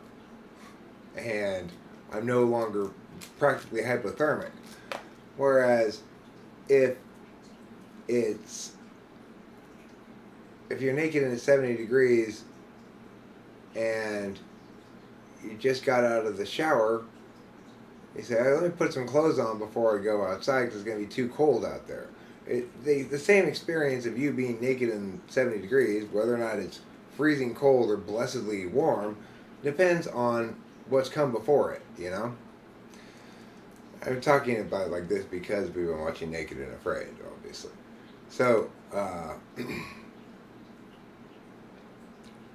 it's like if I'm operating from a pre-COVID perspective where I feel like that we were more empowered to do things and had more going on and more independent in our large frame accordingly, like that this was probably we're going to be here for a while, but that things are going to change dramatically sometime in undefined ways in some undefined near future. That creates a sense of dread and anxiety that's purely based on bad mapping. You know, a good map says we're blessedly here, incubated and capable of growing slowly as a channel and a community and various things on YouTube without the world requiring too much of us. That, in fact, we're best served as well to not expect too much of ourselves in terms of getting a bunch of shit done. Instead, to recognize that a day is not that long, and you know, you get a video or two made, a live stream, fantastic.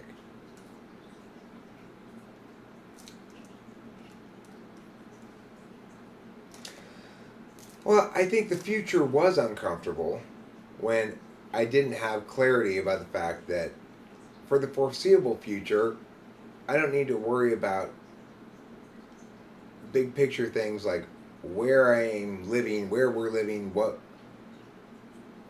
we're doing exactly, what my expectations of change are. I don't have any expectations of change for the foreseeable future now. I expect life to be like this.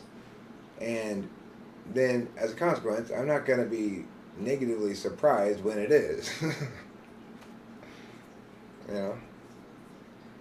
This is a perfectly good and happy life, provided it's not in contrast with some undefined ambition about where I ought to be in the future, and which is just going to lead to a continual kind of dread about the fact that I don't seem to be progressing accordingly towards an undefined change or poorly defined change. You know, it's the whole thing is indicative of a problem with my particularist epistemologies, knowing how important the continuation of what's expected and as normal is, like how little change I really need in the physical world to be comfortable, and how change in the physical world correlates much more with discomfort than it does with comfort.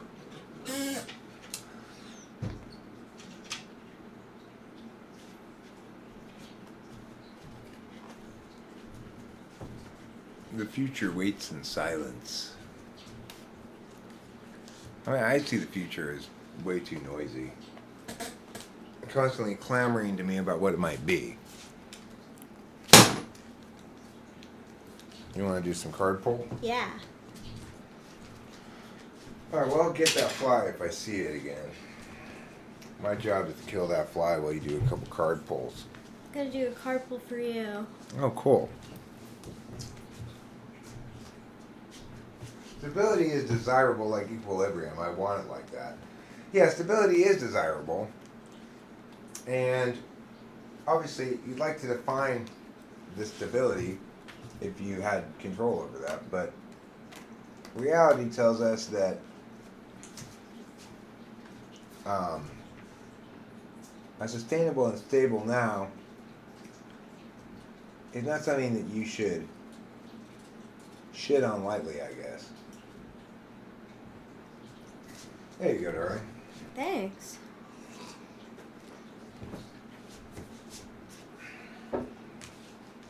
Okay. Let's see. First, I get the 9 of Pentacles. I'm sitting there and I'm enjoying the fact that I've got tea. I've got this big plate window here. You know, I've got a fridge full of snacks.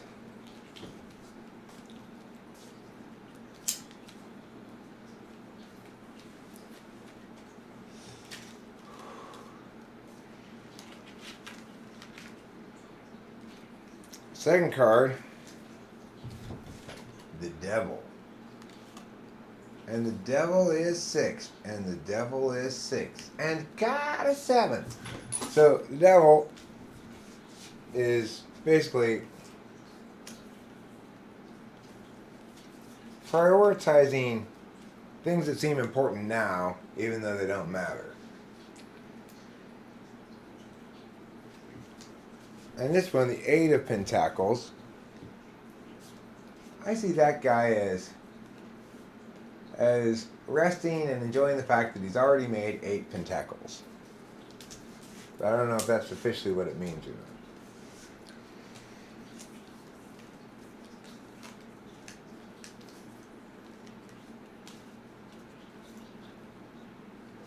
No teenagers allowed in the villages, huh? Next we have the Ace of Swords, which is a new logic. And lastly, we have 3 of Cups.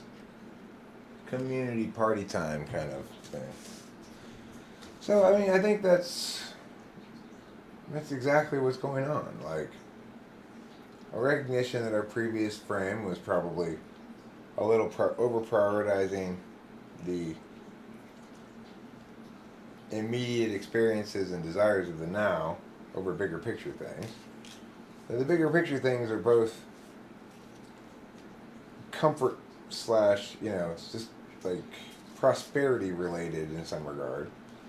And that it's these 2 things at the rejection of this that allows this Ace of Swords to manifest as baby pouring wine on people. Mm. Now, do you want to do one for you or what? Yeah. I'm going to put these cards back in there.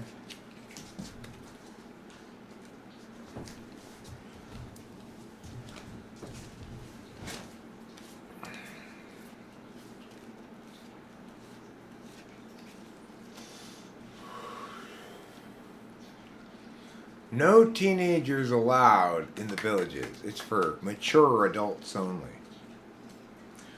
That's why Rachel and I can't move in there either.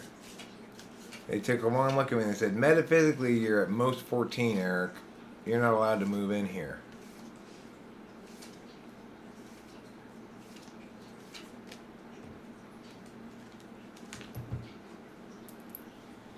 Well, Rachel's first card is bringing a shovel to a rake party. You eat lots of leaves, but you're trying to shovel them rather than rake them. Yeah. So, like mine started with a middle one, or it didn't start with it, but that seems like the middle one. The problem that we're transitioning from.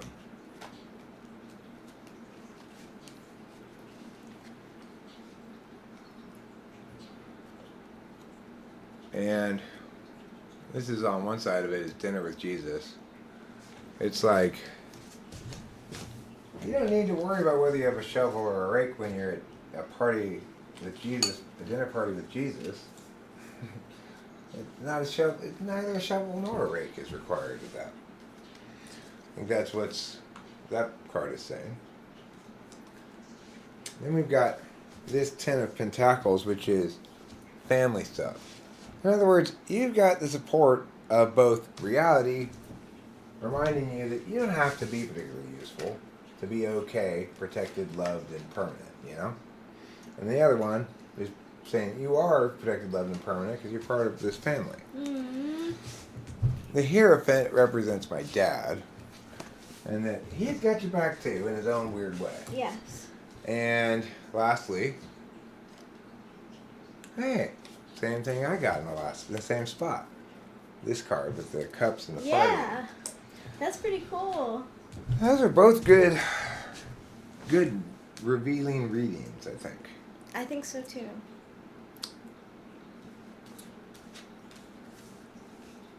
Now, Dinner with Jesus is the 9 of Cups, Ludafe.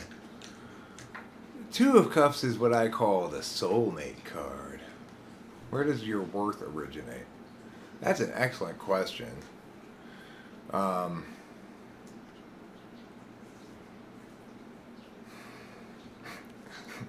mean, it's a very FI frame of reference because it presumes that my worth is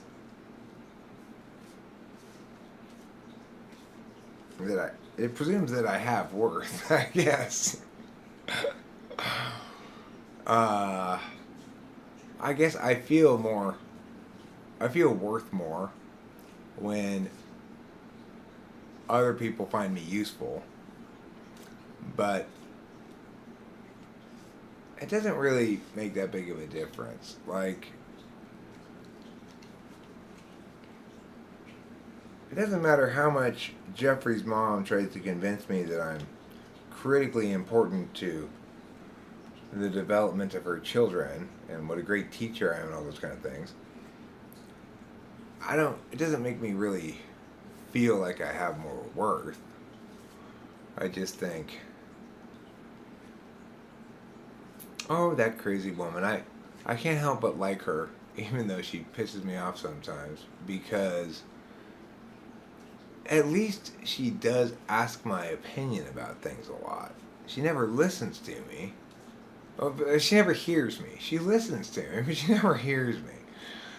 But I do appreciate the fact that even though she may not have enough NI to recognize when she should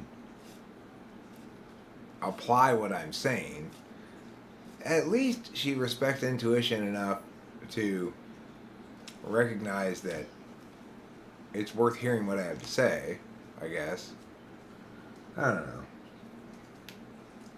Where does my worth originate?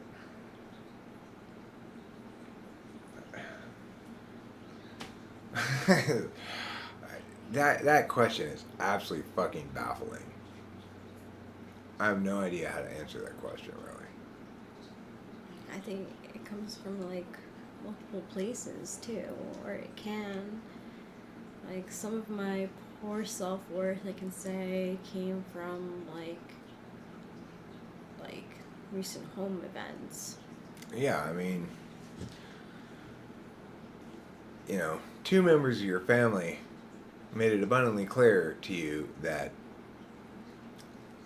you didn't have, that you weren't afforded natural worth.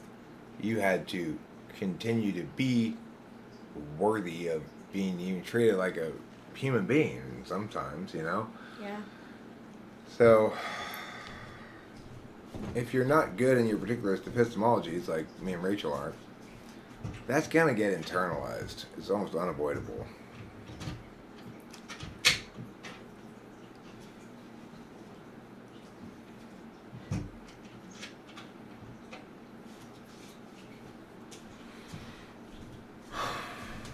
I mean, I guess if I were to try to answer the question, one way I could approach it is say, well, I guess I got to the extent that I've got faith in my own value beyond the scope of some particular other individual's affirmation of me, it would stem from the fact that my mother always did, when I was little, find me delightful. She thought I was funny and clever and liked to listen to me talk about things, and you know, my mother and I had great conversations all the way until, you know, I got 14, 15 or so, at which point ISFJ mom didn't like the process of the baby leaving the nest, especially, you know? She's kind of, they get kind of stuck on, I can deal with you as a child well enough because there's not much pushback to my fear of newness and or change. But when you get to be 16 and you're me, you're pretty unbearable anyway. Like Fi-polar, I was always, and with no idea of cognitive functions, I was just like, but that doesn't make any sense. That's irrational. Blah, blah, blah, blah. So it created a stack conflict that was exacerbated by the fact that she's my mother and I'm her child, and exacerbated by the fact that I was growing up. So adolescence is always a period of change for everybody that's implicit in the biological processes, and it's going to always run afoul of your mother's experience of you up until that point. So that's going to be difficult for an ISFJ to handle that period of life. You've got kind of a rebellious teen like I was. Not hugely rebellious, but pushing against any authority limiting me. Oh, here it is. Here's my coffee. Should make myself some too. So I will say that I don't want to stream forever today. I'm not trying to say I'm wrapping it up right now, but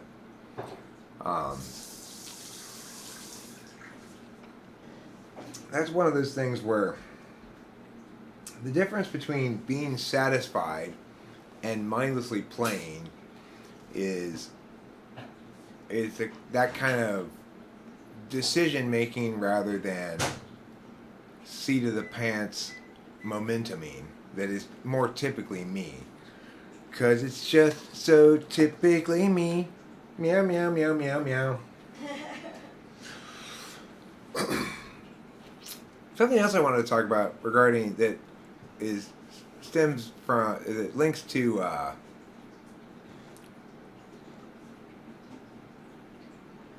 individual is irreplaceable no matter what place they hold. Whether you leave no impression on others, in your absence there is an absence. That's beautiful. That's so beautifully wrong. I love that wrongness. I admire it. I respect it. I want it to be the case. It's absolutely correct from my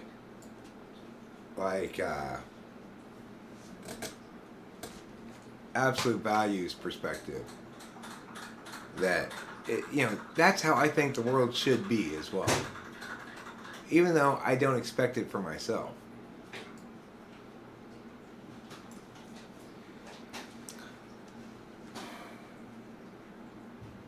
Well, Legends fall part of, yeah, we haven't stayed very on topic, but one of the things I said at the beginning of this is you're kind of right in your comment in saying that compatibility is that which is measured when you extract the particulars, because to say that two people are compatible means that they have a fundamental ease in dealing with a variety of different particulars.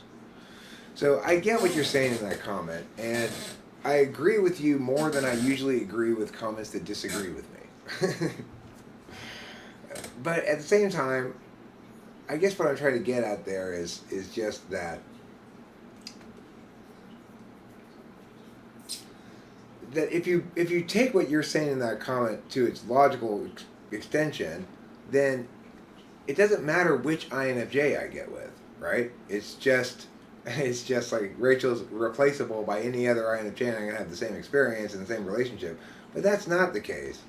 Rachel's a particularly sweet and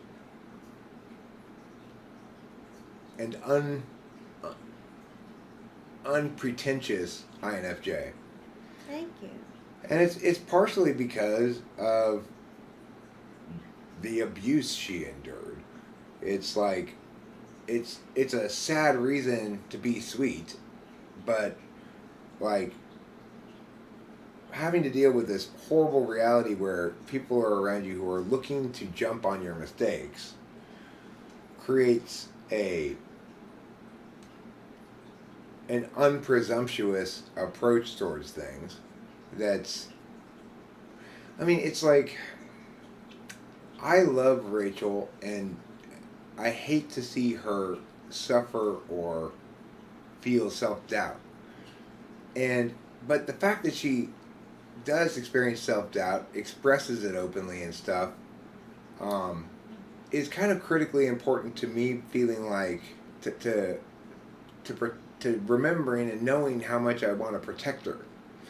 If she had a kind of invulnerability that most INFJs probably are able to retain better than she has been able to, which is to say,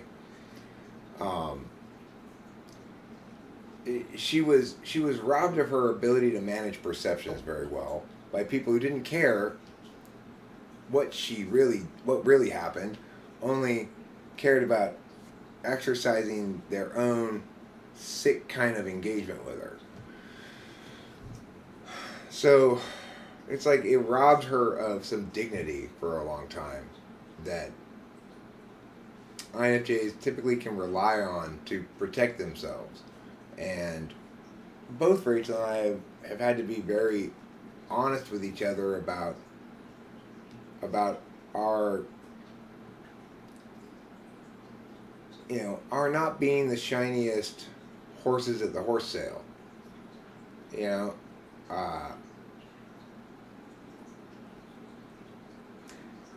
If you ask most women, well, what are some things you want in a man? They're gonna say, well, you need to have a good job and a car and a fully realized life and all this other stuff.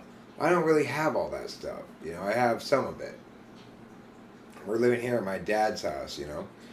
These things are honest vulnerabilities about me that right from the get-go I tried to be honest with Rachel about as best I could, although I may have been misled by my own optimism in certain things about how things were going to change over time.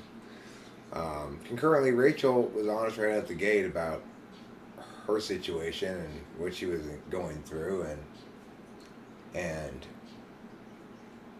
that's one thing that we've always been with each other from day one till this moment, is completely honest with each other. We don't lie to each other at all. And that includes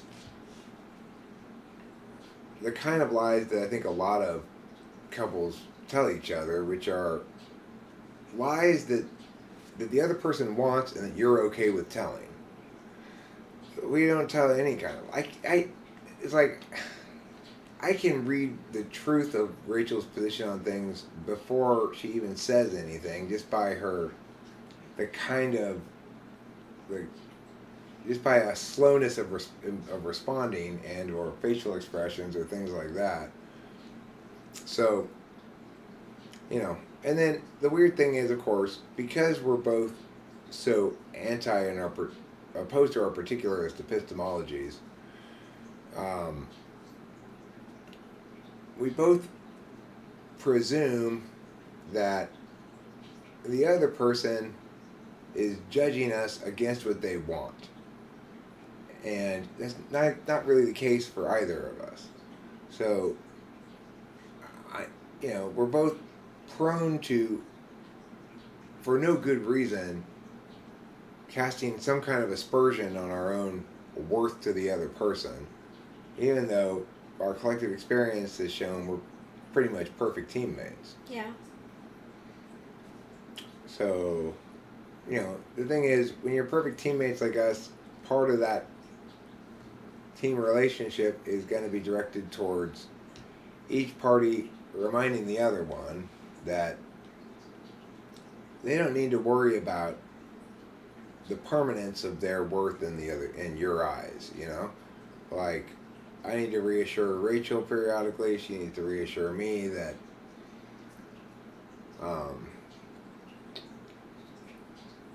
that little ups and downs in the moment don't impact the big picture.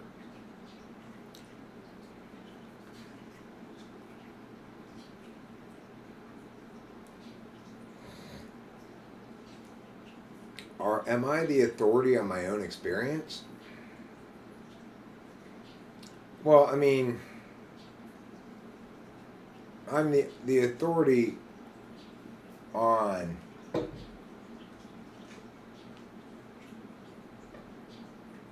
well, yes, but if I'm talking about what it means in a universal sense, then I'm shifting the topic from my own experience to what it means. At that point, it becomes subject to broad scrutiny.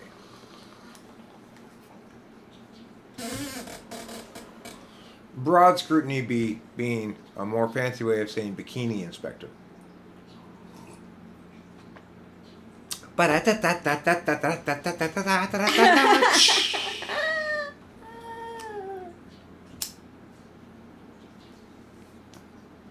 Oh, Get it? Eric, Broad you're so scrutiny. funny. Thank you, Sterling. You're so funny. That's how, if you're a girl and you want to flirt with a guy and let him know that you're down to get romantic or whatever, that's what you got to do. You simply sit next to him, wait for him to say something. He's just even vaguely, mildly amusing at all. And you go, you're so funny. Like that. That's how you do it if you're a chick. Just to inform you. If you're a chick out there wondering how you gonna inform that guy that you like him, that's how you do it. That's how the guy goes, oh, that was a you're so funny touch. That means she likes me back.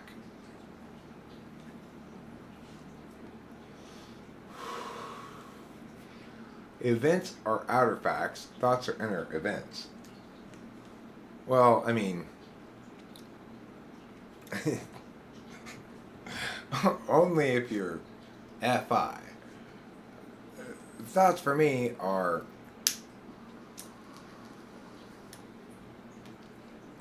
processes of drawing conclusions that kind of happen as they happen, you know? As far as my feelings go, well, I noticed that I realized that Aga and I are doing the same thing about our feelings. Our feelings are perspective on things that happen in regards to our own interests and things we care about. They're supposed to be responsive in some regard to that reality that's changing. Like, you're sad if you had your hopes up to get this and you don't get it, etc. That's how most people understand and talk about emotions. And yet, for both Aga and I, we wanted to talk about our emotions as happening to us because of a cycle. For her, it's a hormone cycle linking to a period. For me, it's an Adderall cycle that sounds like a period hormone cycle thing. And we're both avoiding the reality that you're not supposed to emotion based on where you are in some lunar cycle, right? You're supposed to emotion based on whether you're getting what you want. So, but it's really difficult if you're FI polar to understand that.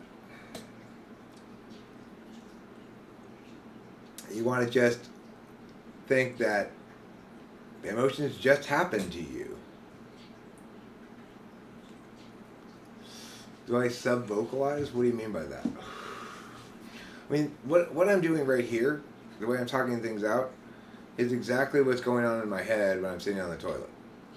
It's exactly the same thing. In fact, I'm literally saying things in my head while I'm sitting on the toilet from a frame of reference that's imagining me later on talking these things out in front of people.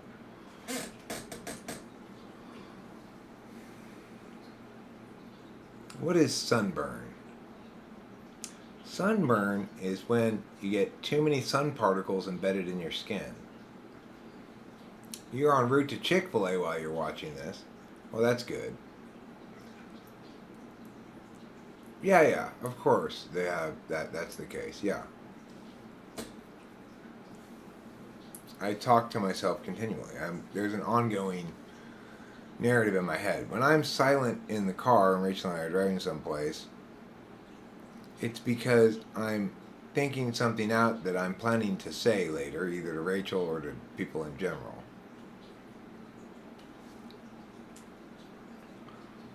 I'm parsing out what's correct about something, probably.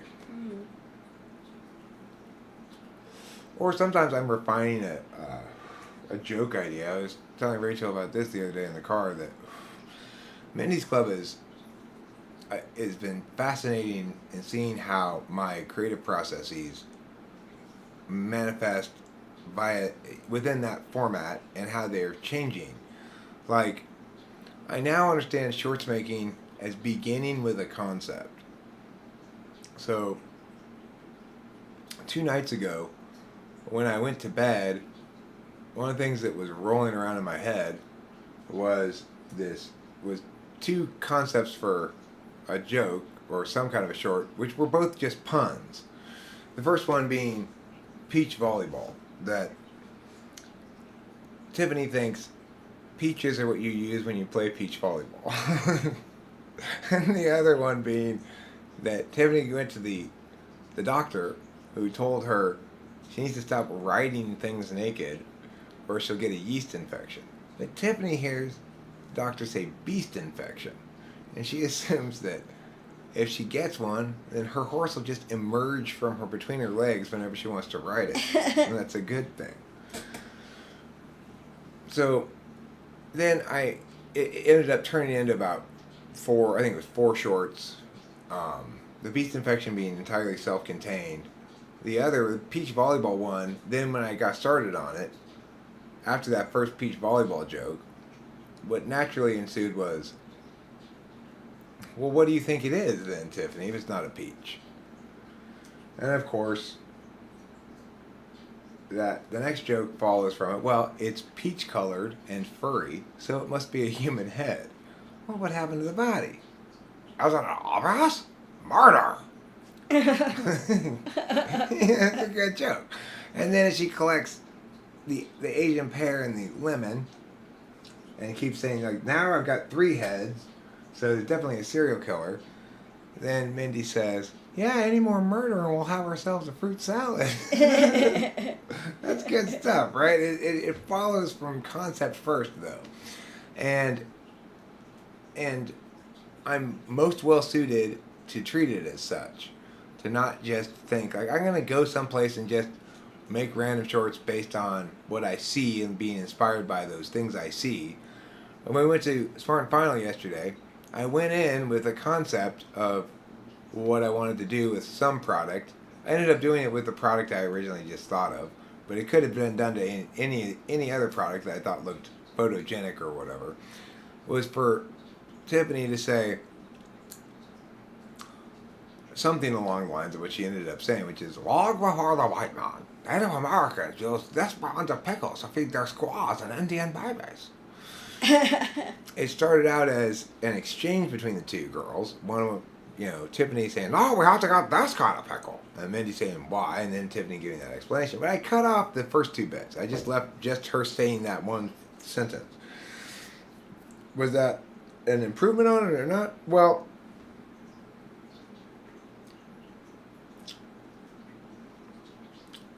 it was an improvement because I didn't like really the way the first line that I had said came out. And so I can't go back and, I wasn't going to go back to Smart and Final and back to the pickle aisle just to re-record. We have to do retakes of this scene because the actors did a bad job in the initial thing. I'm not going to do that. So I just cut off the first initial exchange since I had tanked the first line of it. It wasn't worth trying to tack it on there. And it kind of struck me that the joke works just fine, just as her standalone explanation, insane explanation of things. I see it. Yes, I can too. It's not there in reality, though. No. It just looks like that on the screen. Yeah. A whole new orb. A whole new orb. Mindy sounds like my ESFJ aunt after 2 glasses of wine. I find it very funny. Well, Mindy's definitely not an ESFJ. because she's aware of how insane all of Tiffany's stuff is, but she just likes to watch the chaos ensue. But lately, I've just been doing shorts mostly with just Mindy and Tiffany having brief exchange. You know, one one thing that has infinite play in it basically is Tiffany finding something and then declaring it to be something that it's not. Doesn't matter what it is. You know, she can find a leaf and insist it's, you know, look, I found the original copy of the Constitution.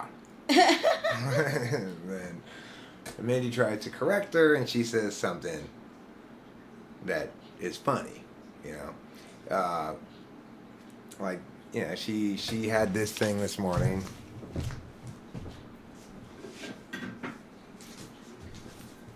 She was sitting on top of it, Tiffany was, and she's like, "There's something wrong with this Stegosaurus. I keep saying giddy up, but it's not going anywhere. Is it dead?" Mindy says, "That's actually a shell from the ocean." "You mean Stegosauruses are like boats?" That is the basic, that concept. You could do a million variations of that thing without ever really repeating yourself, even though you're using the same basic setup idea, right? So, it's one of my maps that's more practical is I want to do a good job of consistently making 4 or 5 shorts for Mindy's Club a day, hoping that 1 or 2 of them hits in that 1.5 to 2,000 views range, because if I do that consistently every day, the rate of sub growth of that channel is much higher than the rate of sub growth of Talking with Famous People. Every time I get one of those videos that medium hits like that, medium hits is to say 1,500 to 3,000 views. Somewhere in there is medium hit. I've had shorts that hit bigger than that. Like I had one short here on Talking with Famous People that got 30,000 views, which was that trash can one down at your mom's timeshare. Remember when I said TE Polar, I can't fit it in. Everybody else, and I pulled up the little ring and I put it in. That was, I knew when I made it that does everything a short is supposed to do, really. And in fact, it did hit at 30,000, but that's the only one that's ever hit like that. The next biggest one is like 9,000 or something, and I think that was one of the Mindy's Club ones. And then, but almost all of them are like a hit caps out at under 3,000 views. Regardless, I'll get 10, 20, 30 subs out of that. You know, it's surprising how much better. James Careless, that's okay. Easy mistake to make. Don't worry about it. Tiffany definitely seems both NI-polar and TI-polar. So she's not a real person, you know. Real people can't be that poundingly, aggressively dumb all the time. Yeah, I did, iMoxie. I forgot to change the thumbnail. I almost never do forget to change the thumbnail these days when I start a new live stream, but occasionally I do. I think what I'll probably do is change it after the fact, because I don't like it when 2 videos have the same thumbnail. It doesn't have to be a good new thumbnail, it just has to be different.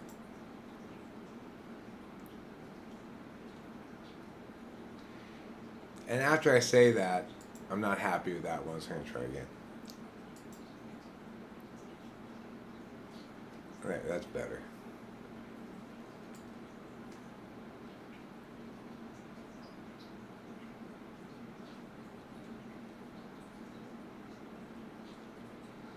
Yeah, we'll get the Whippets thing in there.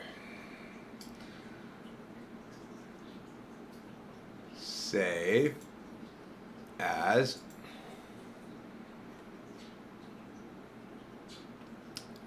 And then I've got this file on the desktop called tum, T-U-M .png. I just keep resaving over it every time and making that the new thumbnail.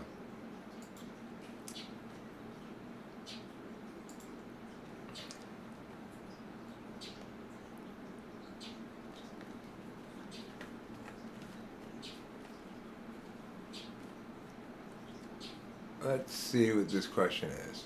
What allows you to remain consistent with her characterization? Is it her inner voice that's independent? I don't know. Oh, Tiffany? Well, it's grown. I've become consistent. It didn't come out of the gates like that. It's as I explained before, I perceive it as Tiffany existed prior to me starting to manifest her as a character, and because I'm not NI conscious, I have to do some stretch of aesthetic work with that character where she's being manifest wrong partially, and then eventually I get the hang of exactly who she is. And then when I'm being Tiffany, it's just Tiffany, you know? It's not me. Like when I'm having conversations with Tiffany and Mindy, I'm expecting Tiffany to be a bitch and boss me around and stuff. And she does consistently. But she's also got a good heart. She doesn't realize what a bitch she's being. That's the thing. You know, it's like the day she said to me, "So, are you like my dad or what?" I said, "No, Tiffany, you enslaved me, remember?" She goes, "Well, oh yeah. Well, find his capers." She doesn't mean ill, but she kind of gets the fact that probably doesn't play that well, so now she wants to move on to another conversation topic. Yeah. I will always use Kathy as an example. Is it because you like to say that thing that Kathy says? Ack? A-C-K, exclamation point, exclamation point. Kathy is really fond of saying ack. She really is. And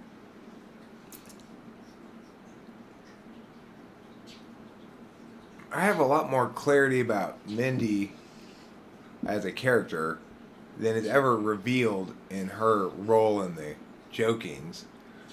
A little bit it's revealed. Like, she got the funny line in the end joke of that sequence where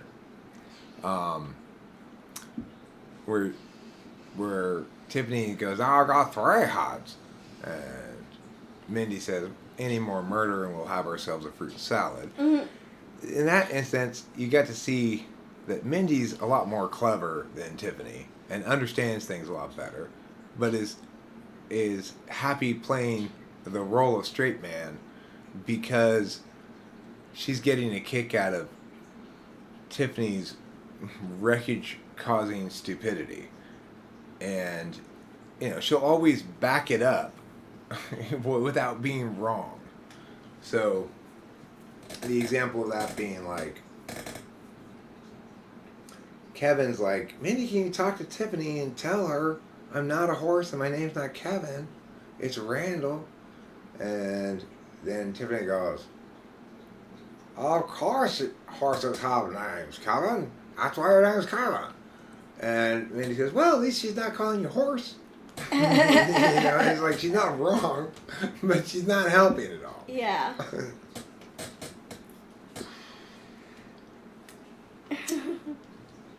You know, if you act that quickly, though, Moxie, you leave out a necessary C. Yeah, you're just Alaskaing too quickly then. You need to ACK quickly. Plus, if you don't include the exclamation points, you're not full blast.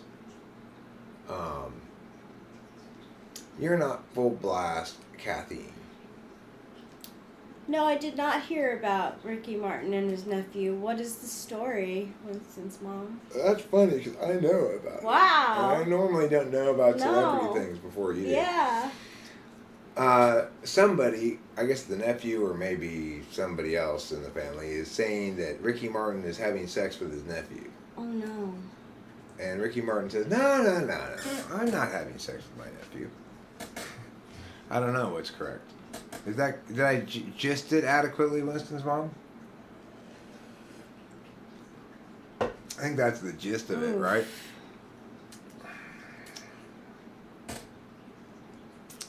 Living la vida incest. That's good stuff, James Carolus. Postmodern Paul chimes in with the unadulterated version. Yeah. That also works. It does. Either joke works pretty much equally well. Living La Vida Loca, just putting it like that, it's kind of more deadpan, you know.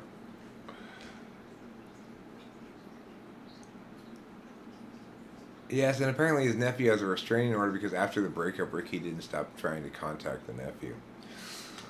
Well, you know, I guess Rachel mentioned, or somehow elsewise, I heard about the fact that Justin Bieber is experiencing face paralysis of some sort. I said, well, how the hell did he paralyze his face? And she said, maybe smoking DMT? Mm-hmm. Which is a good point. It's like, I have direct experience with somebody losing physical function because of a toxic drug interaction involving DMT. It certainly makes more sense than most explanations for why Justin Bieber would have some kind of face paralysis. Yeah. He likes his drugs. He does. I believe that to be the case as well. I believe Justin Bieber likes his drugs. Oh, you think it's shingles or something? Oh, see, guys? Ricky Martin wasn't having sex with his nephew. He was just having the shingles. Would you consider asking your age and weight as something rude or bad? I don't. I don't know why you'd need to know my weight. I guess curiosity. I get curiosity about somebody's age. It seems to me more reasonable to ask about somebody's age than their weight. But you probably are a lot safer asking dudes their age than women. Some women are fussy about that. I don't think Rachel's fussy about that. I'm not. Yeah. No. I don't think so. And you probably don't want to ask women about their weight either. Yeah. But it's like, for me, I don't care. If you ask me about my age and weight, I'll tell you I'm 51 and about 190 pounds. I'm 37. So Michelle Way says that Justin Bieber is blaming it on the COVID shot. I mean, I don't think that's completely insane to consider the possibility that a COVID shot might link to some harm. But if he's going to make that claim, there better be a close linkage in time. If he's saying he got the COVID shot and then months later his face became paralyzed, then there's no linkage there. It's funny, I considered that at one point too. Yeah. Well, Yeah, but I mean, the thing is, it's hard to, what we dealt with there is hard to deal with from an intellectual perspective. You've got these substantial, important realities happening to you in the moment. We've got an explanation, but it's natural when you have important medical shit going on to want to involve medical professionals. And the fact is, yeah. what happened to you, there's nothing that medical professionals could do that was helpful at all. But it took me a long time to do all the thinking about it to understand completely the whole scope of the question. That yes, we had the answer, and that it was important to have the answer, and that it was definitive for multiple interlacing supporting reasons, each of which independently verified what we were saying, but it still required intuition and reasoning to get the correct conclusion. And that's not something we normally expect from medicine. We expect there to be empirics. So,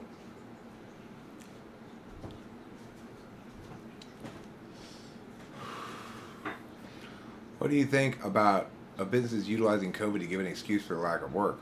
I mean, you don't need to give an excuse for lack of work, right? There isn't any work for you to do, so I'm not going to pay you to do it, is all the justification you need. Unless you're Jeffrey's mom, there's not any work for me to do, but she's absolutely insistent on paying me to do it.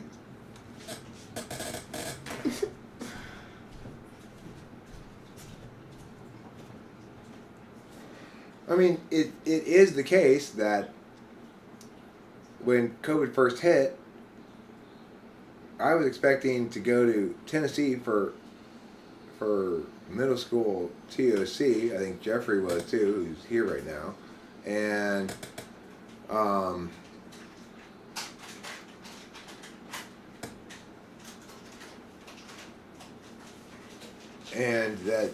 that tournament was canceled, and the debate coaching business has been fundamentally changed in the aftermath of COVID, as all tournaments basically went from in-person to remote, and have stayed that way in the aftermath.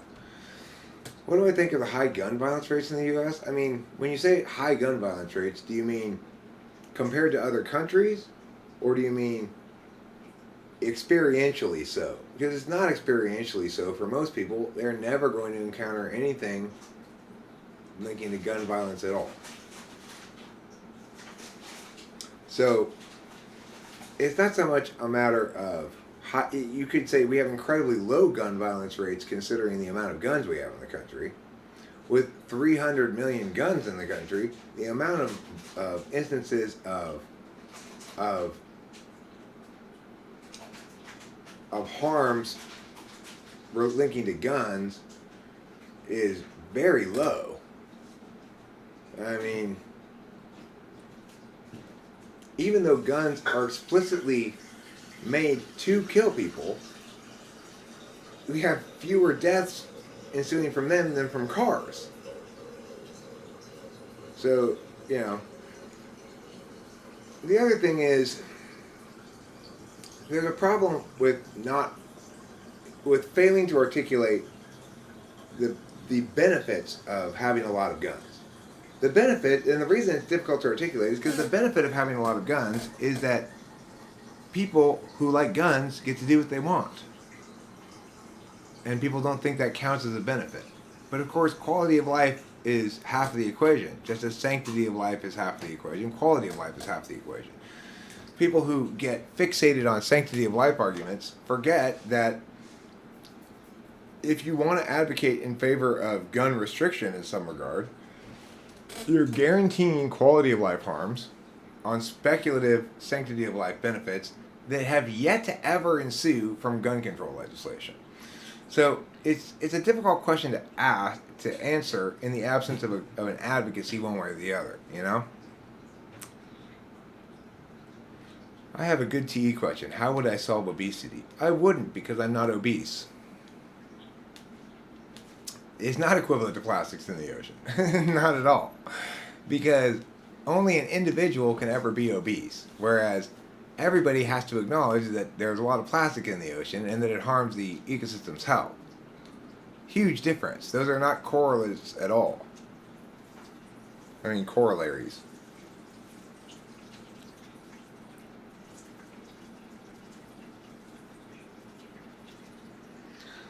I mean, Rachel and I are still getting over COVID, and it definitely had some weird impacts. Like, I still had a fever some during the night last night, just for part of it. How do I think the U.S. should address climate concerns? I don't. I don't think that the U.S. federal government should be setting climate change driven policies. The reality about climate change is whatever resources we direct to it are better directed towards adaptation than to mitigation, and that the likely solutions for climate change are going to take the form of a black swan, some technological development or reality paradigm shifting invention or something that solves rather than forces us to either mitigate or adapt. If forced to mitigate or adapt, we should always adapt, because you can't mitigate climate change in the status quo understanding of it without limiting emissions. And unilateral limiting of emissions is both counterproductive, namely, it's going to simply create market share for more dirty producers of the same thing, and harmful to everyone's prosperity and well-being. Again, quality of life and sanctity of life. But just because individuals each having a problem can affect the whole doesn't make it a public concern. To think that you can solve obesity is to say that the government ought to be involved in what people eat and how they eat. They ought to be involved in whether or not people should feel about themselves that they are okay and healthy. What qualifies as obesity these days is not even obese. It's like overweight, quote unquote. But it's vastly more important that we remind individuals that they have ownership of their body and whether or not it represents something healthy or just or good. That no societal concerns can ever trump that reality. That it's never okay to force people to adhere to your dietary things because you don't like the fact that health harms incur from links to being overweight. That's just insanity. It's not a natural process, Michelle Way. It's definitely anthropogenic. There's no doubt about that. But it's anthropogenic, having started some 10,000 years ago with the onset of agriculture. That was the first beginning of climate change. It's why we had a little ice age instead of a big ice age. That process of farming and human beings, instead of existing like other animals in the world that survive and fail on naturally occurring resources, that we're going to say this section of Earth now is going to be exclusively devoted towards producing resources that we want to consume. That process initiated climate change. It obviously increased dramatically in the Industrial Revolution because of all the emission of carbon being pumped into the atmosphere. But it was always the case that human endeavor pumps carbon into the atmosphere. It pumps it into the atmosphere just by us breathing. The more people there are, the more carbon dioxide we're breathing out. Everything about human endeavor necessarily is going to either link to prosperity and well-being at the expense of more carbon in the atmosphere, or sacrifice prosperity and well-being in defense of future generations on the presumption that no paradigm-changing realities can ever happen, which is bullshit. So it's important that we don't lie to ourselves because we're on a team. You may not like the team that promotes public policy in response to climate change, but that's not a reason to doubt the veracity of climate change or to think it's not anthropogenic.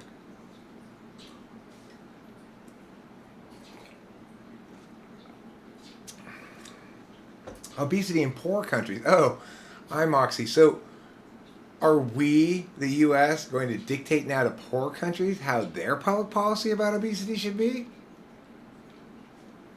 This is the problem that you get when you conflate things like plastics in the ocean, a problem that is a societal problem, versus obesity, a problem that is links to dumbass people complaining about how fat people cost the taxpayer money or something. Like, fuck off. People get hurt, sick, whatever, all kinds of different ways. If you're so concerned about obesity causing health harm, why aren't you so concerned about people going out and doing sports and getting injuries all the time? Why don't we make sports illegal? After all, why are we even letting people leave their houses? So many people get injured and end up in the trauma units because they left their house and got into an accident of some kind. It's just insane. You can't render something into public policy simply by pointing to a link to public harms. That's just nuts.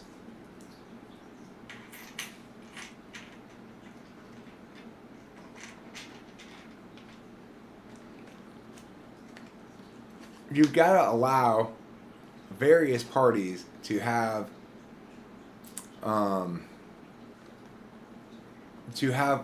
the jurisdictional authority they're due.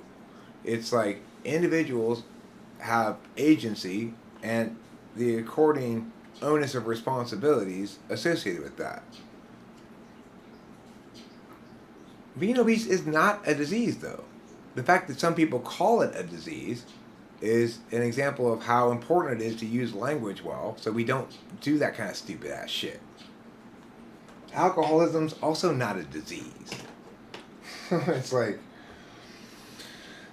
are there broad public harms from alcohol consumption? Yeah. And there was a time when a bunch of other people made the same stupid mistake that Moxie's making right now. It was called prohibition. One of the biggest criticisms of the U.S. is the lack of a public health system. Do you think that's really necessary? I mean, it is... The criticism is legitimate that healthcare in the United States is just the worst of all worlds. Instead of taking on public ownership of health costs in a single payer fashion, which is not a great idea, but that's one possibility, or instead of allowing the free market to take care of it, the U.S. has codified these middlemen called insurance companies that astronomically jack up healthcare costs for everybody. Not only have they codified the existence of these middlemen, they've required these middlemen to provide a bunch of services that aren't necessary and that people don't need on the grounds that somehow it prevents future health costs by keeping people safer or healthier. People will get sick and die at some point. If you prolong their lives a long time by keeping them in cages, then you delay some of those costs to the end, from right now maybe, but it doesn't change the reality that they still incur the same total amount of dying time. People are going to die of something, and pretending like that obese person dying of a heart attack at age 60 costs society more than me dying of old age at 180 years old is insane. It's fucking insane. It makes no sense. Right, but what I'm saying is that considering it a disease is itself a disease of discourse. Disease means something specific. So, if in fact there's broad consensus that obesity is a disease, or that people broadly consider it one, then the problem is that discursive mistake. It's not anything to do with obesity.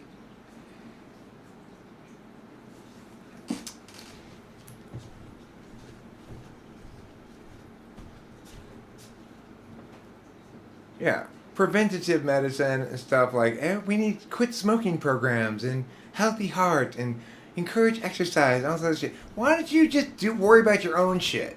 You exercise, you stop smoking, you eat healthy, and stop trying to tell other people what to do with their consumption habits. I mean, it's deeply offensive on every level. Moxie, you have your own body, your own lungs. You worry about those things. Don't tell me anything. Fuck off. Are you so master of your own body and health that you need to start imposing your views on health on everybody else and their relationship with their body and their health? No, you're not. So fuck off. I mean that metaphorically, okay? I want to stress that. Moxie. Only metaphorically should you fuck off.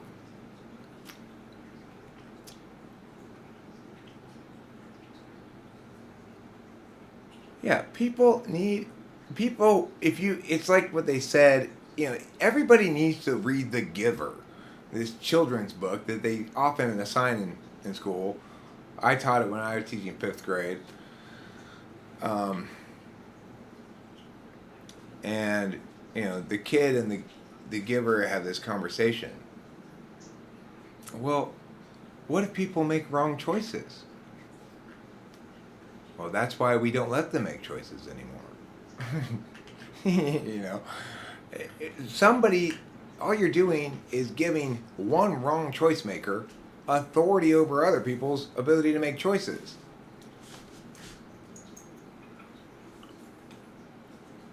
No, I didn't mean it. I meant it in the most loving way possible, Moxie. When I told you to fuck off, that's a form of love. Okay? That's Eric's special kind of love.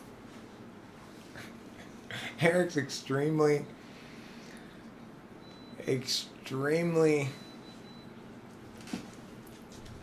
aggressive love. Would you like more coffee? Sure. Thank you, darling. You're welcome. Could you put a little more cream in it? Mm-hmm. Thanks. Yes, it's a very loving fuck off. It's a very tender and loving fuck off. Yeah, that's the Giving Tree, Carlos. In fact, I didn't even know what you were talking about when you said Shel Silverstein. The Giver was written by Lois Lowry. And it's a book about a society that has eliminated individual choice in order to have a perfectly smooth sailing group dynamic in which everyone is maximally protected from risk and surprise. And that includes knowledge of bad things that happened in the past. That's what the giver's role is to remember all the bad things that happened in the past such that the other people don't have to know these dark realities. Canada is pretty darn shitty with their healthcare. Well, I don't doubt that Canada's healthcare is shitty. I'm not advocating that the United States adopt a Canadian healthcare system. I'm saying that the best solution to healthcare is to make health insurance illegal. Then health costs would actually match. It would have to be market responsive like everything else, which it should be. The idea that you can make healthcare better by making it not market responsive is insane. What would I consider the ideal tax structure? A flat tax, of course. Progressive tax code is insane as well, because it misses the point that to the extent that you make tax codes progressive, you require ever more parsings and distinction makings, because it will always be the case that if you're trying to say this citizen should pay less of their income in taxes than this citizen, then whatever reason you provide becomes a criterion that people need to game.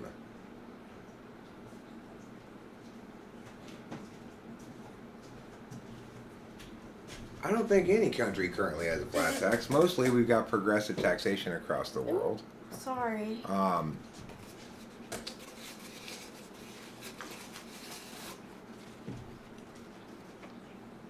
But the biggest problem with U.S. taxation, the first and biggest problem, is Social Security. Social Security was sold to the American public as a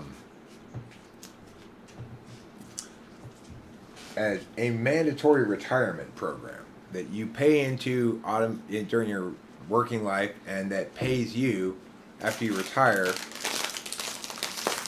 at least the amount you've paid in plus interest. But it's not a sustainable endowment, and nowadays everybody who's paying into Social Security is just getting robbed to pay old people who are going to live a lot longer than Social Security ever anticipated.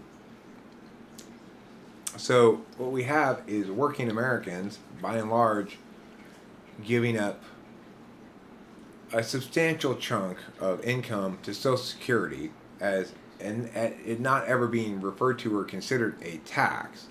When people want to complain about inequity and they complain about corporations, one thing that they should complain about is that if you're functioning as a corporation, you don't have to pay into Social Security.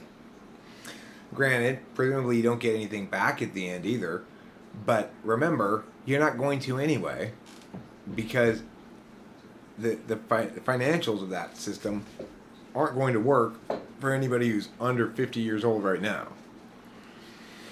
So, so it is unfair that individual income earners are compelled to give up part of their income to this bullshit fake retirement system, while people who are owners of an endeavor business don't have to throw away part of their money into this garbage. But the problem is not that corporations need more taxes. It's that well, no, not really, Michelle Way. You may have some countries who claim to implement a flat tax, but because there are multiple layers of tax structures, progressivism typically creeps into tax codes. The thing is, it's like the government can tax on multiple levels, right? You can do sales tax, you can do property tax, you can do income tax, etc. Income tax is, I'd be very surprised if you have a flat tax on income anywhere in the world.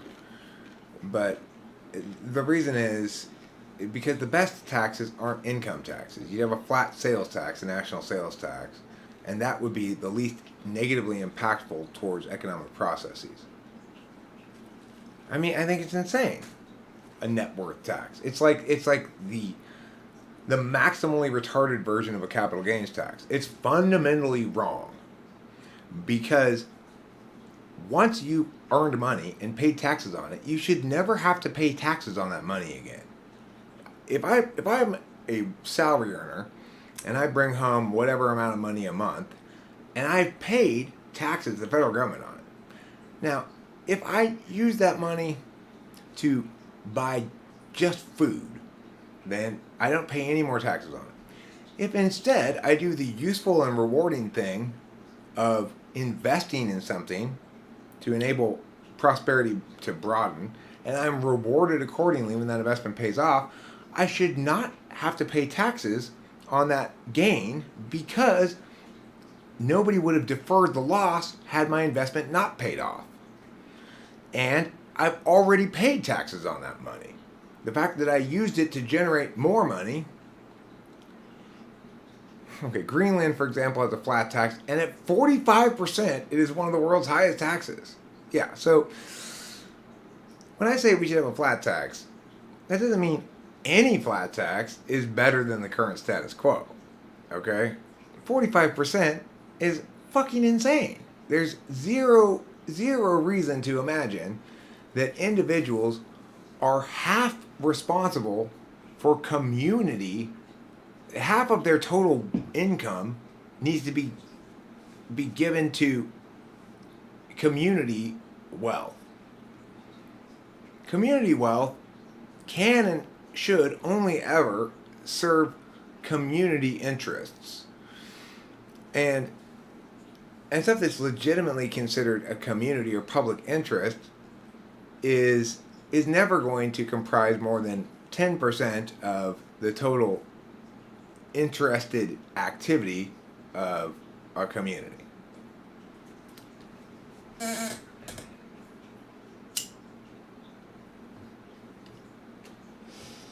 So I guess Iceland and Greenland have flat taxes. Okay, well, good for them. That's a flat income tax, I guess. A net worth tax is just a way of saying, if you're rich, we're going to arbitrarily steal money from you each year until you're poor, until you're average wealth. It's insane. We need to understand taxation as getting in the way of upward mobility. And by eliminating things like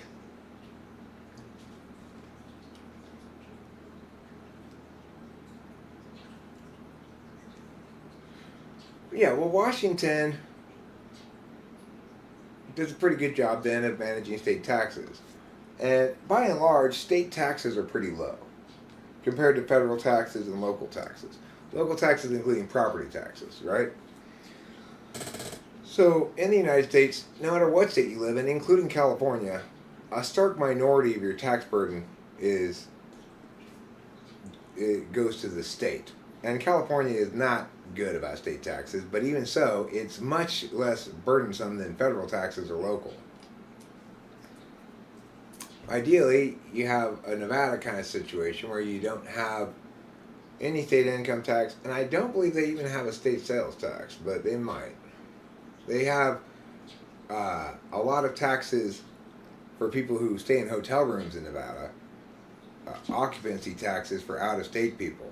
Is how Nevada gets around taxing their in-state people. Is they tax the shit out of everybody who comes to Vegas or Laughlin, like we went, in the hotel staying part. It's like, the hotel's only $79 a night until you pay the occupancy taxes, at which point it's $125 a night or something, you know? It's ridiculous how much tax there is there. But I get it. It's a good way for Nevada to maintain their claim of not burdening state residents with burdensome taxes while nevertheless gaining tax revenue.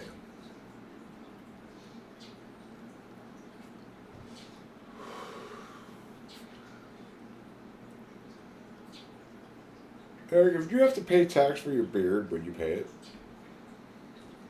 I mean, if you don't pay taxes that the government says you have to pay, they will freeze your bank account. So, yeah. I'd end up paying it, or potentially shaving my beard. I mean, obviously, I'm not sure how well that tax would hold up in court. Taxing people for a beard seems so arbitrary and assaultive to some portions of the population over others that it would seem to run afoul of equal protection under the law. When certain products are picked on as tax cows, like vice products, alcohol, cigarettes, marijuana, that is unfairly assaultive to certain subpopulations, but the reasoning behind it is, well, it's a tax on what you buy, not on who you are. That's more or less bullshit, because people become their habits in a lot of ways. But at least you have some arguments to make as to why it doesn't comprise unequal protection under the law. No, we shouldn't do away with the filibuster. The filibuster is there for a good reason. Deliberative bodies are supposed to be deliberative. They're supposed to be the brakes on action, on the excessive drive towards action that people express in doing the public's business. Because the world is full of alarmist babies, there's always going to be a drive for mob rule. This is important. We have to do something right now. Even if it makes no sense. That's what the COVID policy is, right? It was from the outset. As I said, right from the beginning, this is insane because it's unjustified. It's not adequately justified. If you're going to have a policy that's restrictive of people, you need to engage in the deliberative process. Why was COVID such a clusterfuck of a disaster? Because it didn't emerge from deliberative bodies without the capacity for one senator to say, no, I'm not going to sit down until I can no longer rant at you fucking tards and then then you will end up voting on this despite what I said probably, and not have listened to me at all. But at least I'm gonna make a big fucking stink about it. You know, maybe somebody intelligent will listen. It's never a bad idea to default to the negation with legislative bodies, because legislative bodies should only ever affirm when they successfully meet the burden to affirm. And when you bypass the legislative process and create policy by having individuals in power at multiple levels arbitrarily deciding things and imposing them on the people of their community, their state, their county, their country, whatever, then that's when you have disastrously bad public policy like our response to COVID.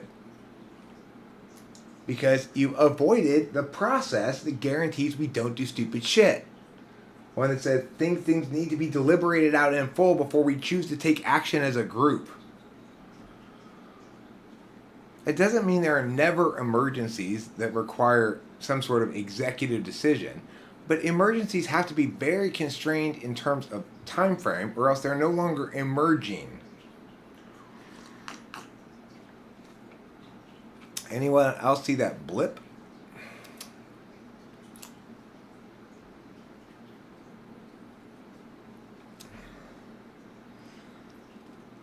I have not known. I didn't see any blip or whatever. I don't know what that means. looking. Okay, so I'm gonna pee now, Okay. and then after that, maybe I'll get the guitar and maybe Rachel and I'll sing a couple of songs if she feels like joining.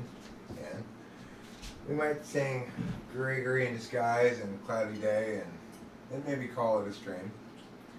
I want to make sure we have a good dinner, and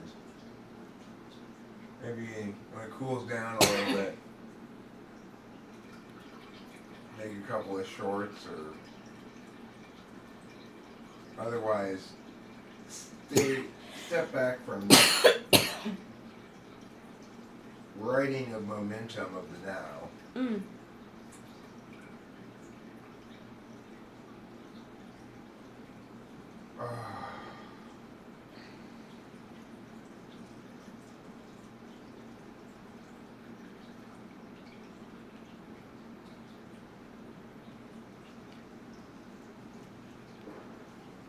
I gotta say, I was kind of disappointed with those whippets. It's like I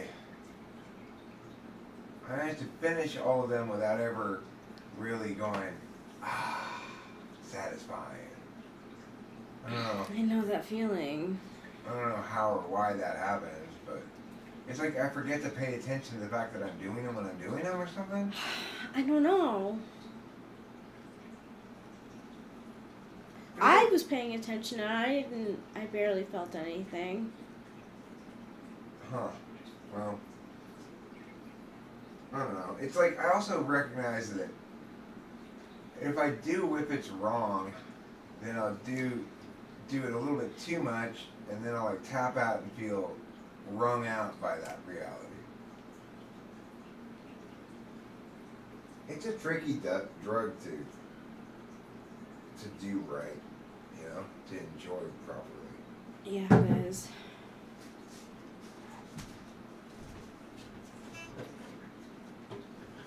Okay, so I'm thinking just 2 songs, and then we're gonna call it a wrap. Okay. If you're cool with that. Yeah. Let's start with Gregory, shall we? Okay. He's Gregory in disguise, hands in his pockets. Now he's walking down the drive.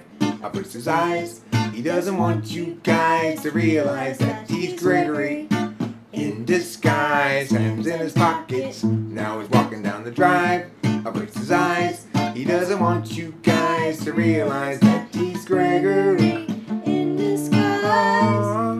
He hates the lies. Wants to confront the men. Always telling them. But every time he tries, they only run and hide. Again he is denied chance to yell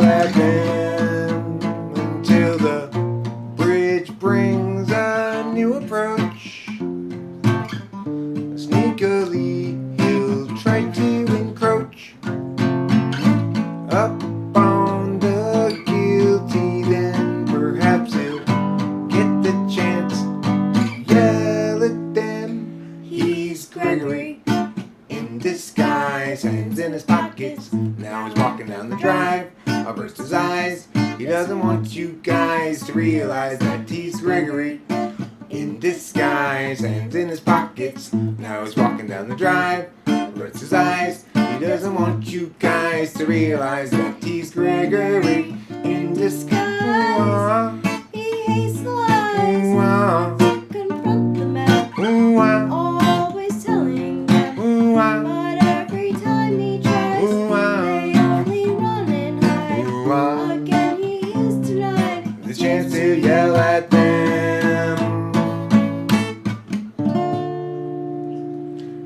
You're prepping for a phone with Australia.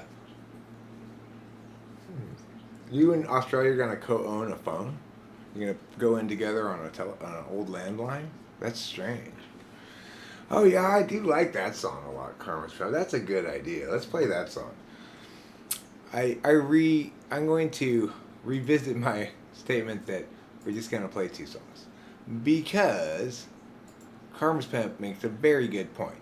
The song that's most of all a Rachel Eric song is in fact that Brooding song. Because it's got a really developed 2-part thing going on at the end. And it was very much born as a 2-person song.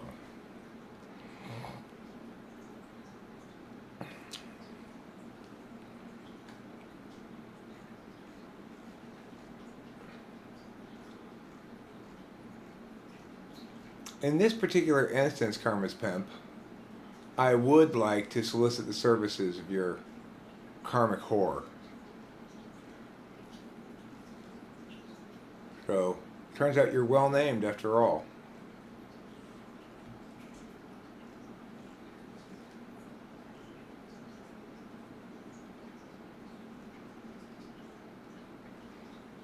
Okay.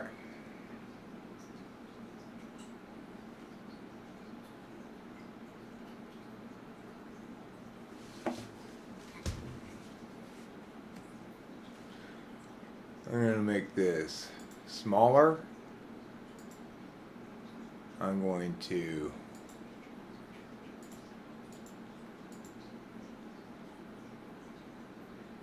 make this full screen.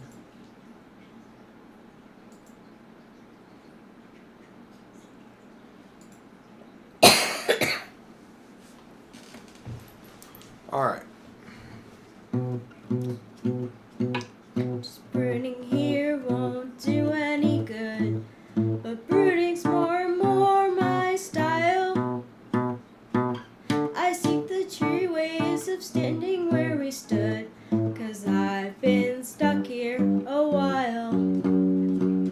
And that's despite a natural selfishness that makes it easy to have fun, but flutters in the gut become a fist as all my visions come undone.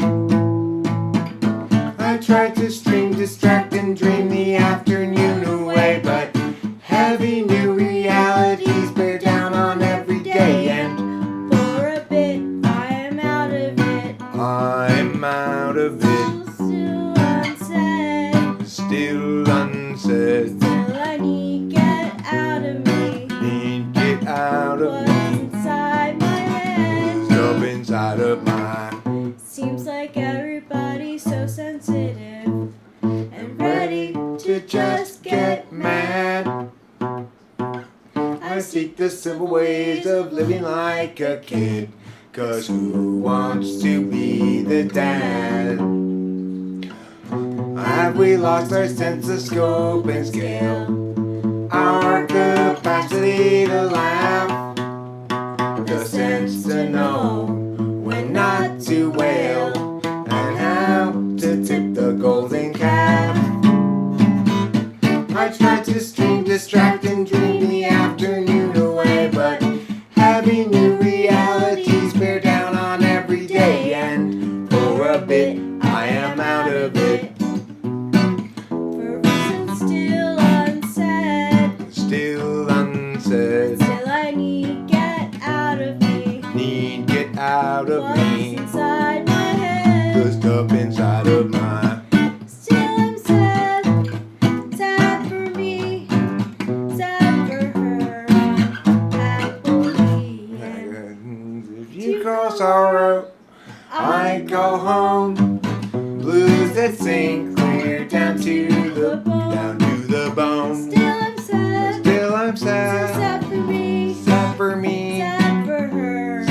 for her. Happily. Unhappily. What you call sorrow. What you call sorrow. I call home. I call home. Blues that sink clear down to the bone. Down to the bone. Still I'm sad. Still I'm So sad. sad for me. So sad for me. Sad for her. Sad for her. Happily. Unhappily. What you call sorrow. What you call sorrow. I call home. I call home. Blues that sink clear down to the bone. That's a good song. I like it. I don't really play it hardly ever either. Okay, now let's play Cloudy Day in Los Angeles. It's we're not really killing it right now or anything because we haven't practiced much in a while, and Rachel's voice is still kind of sick and my voice is still kind of sick, but it's nice to play together. Yeah, it It is. feels good. It's a very cloudy day in Los Angeles. And today we run out of time. Troubles past, struggles still to come. The day is nearly done. Could someone buy us some more time?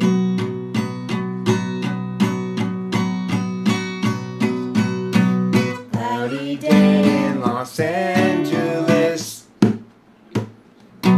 cloudy day in LA. I'm no sort of evangelist, but I have something to say. Life can strangely be forgiving to those who stay awake all night. And mostly voices say to give in. They'll try to sap your will to fight. But whether I'm supposed to be here or just be soon forgotten, noise is sort of based on what I see here and also on what I avoid. It's a very cloudy day in Los Angeles. And today we run out of time. Troubles past, struggles still to come. The day is nearly done. Can someone buy us some more time?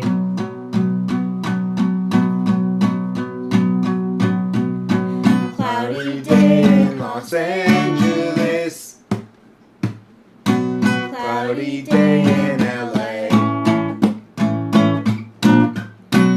I'm no sort of evangelist, but I have something to say, something to say. Okay, that was great. Yeah, that was great. Thank you, Rachel, for singing with me. You're today. welcome. And thank you all who are here for being here with us on this lovely summer's afternoon. Yes. As we transition into evening, Rachel and I perhaps will turn on the All-Star game for a little bit. Yeah. Not that it's a particularly exciting game or anything. No, but it is at Dodger Stadium, right? It is a Dodger Stadium, and it does matter a little bit because, if I'm not mistaken, the winner of the All-Star game is still determinant of who has home field advantage during the World Series. I believe you're right. So it's not a totally purposeful game, purposeless game like most All-Star games. Most All-Star games, like the Pro Bowl or something, they're totally meaningless.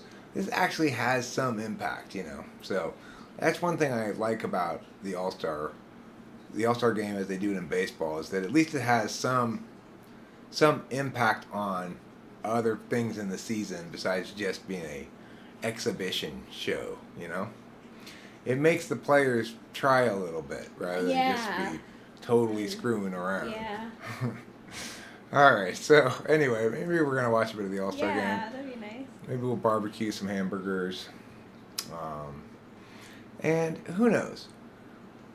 Depending on mood, it's even conceivable I or we could be back later. Yeah. Until then, we bid you all a very fond and fantastical adieu, and wish you all the best in your endeavors this Christmas time and beyond. Love, Eric and Rachel.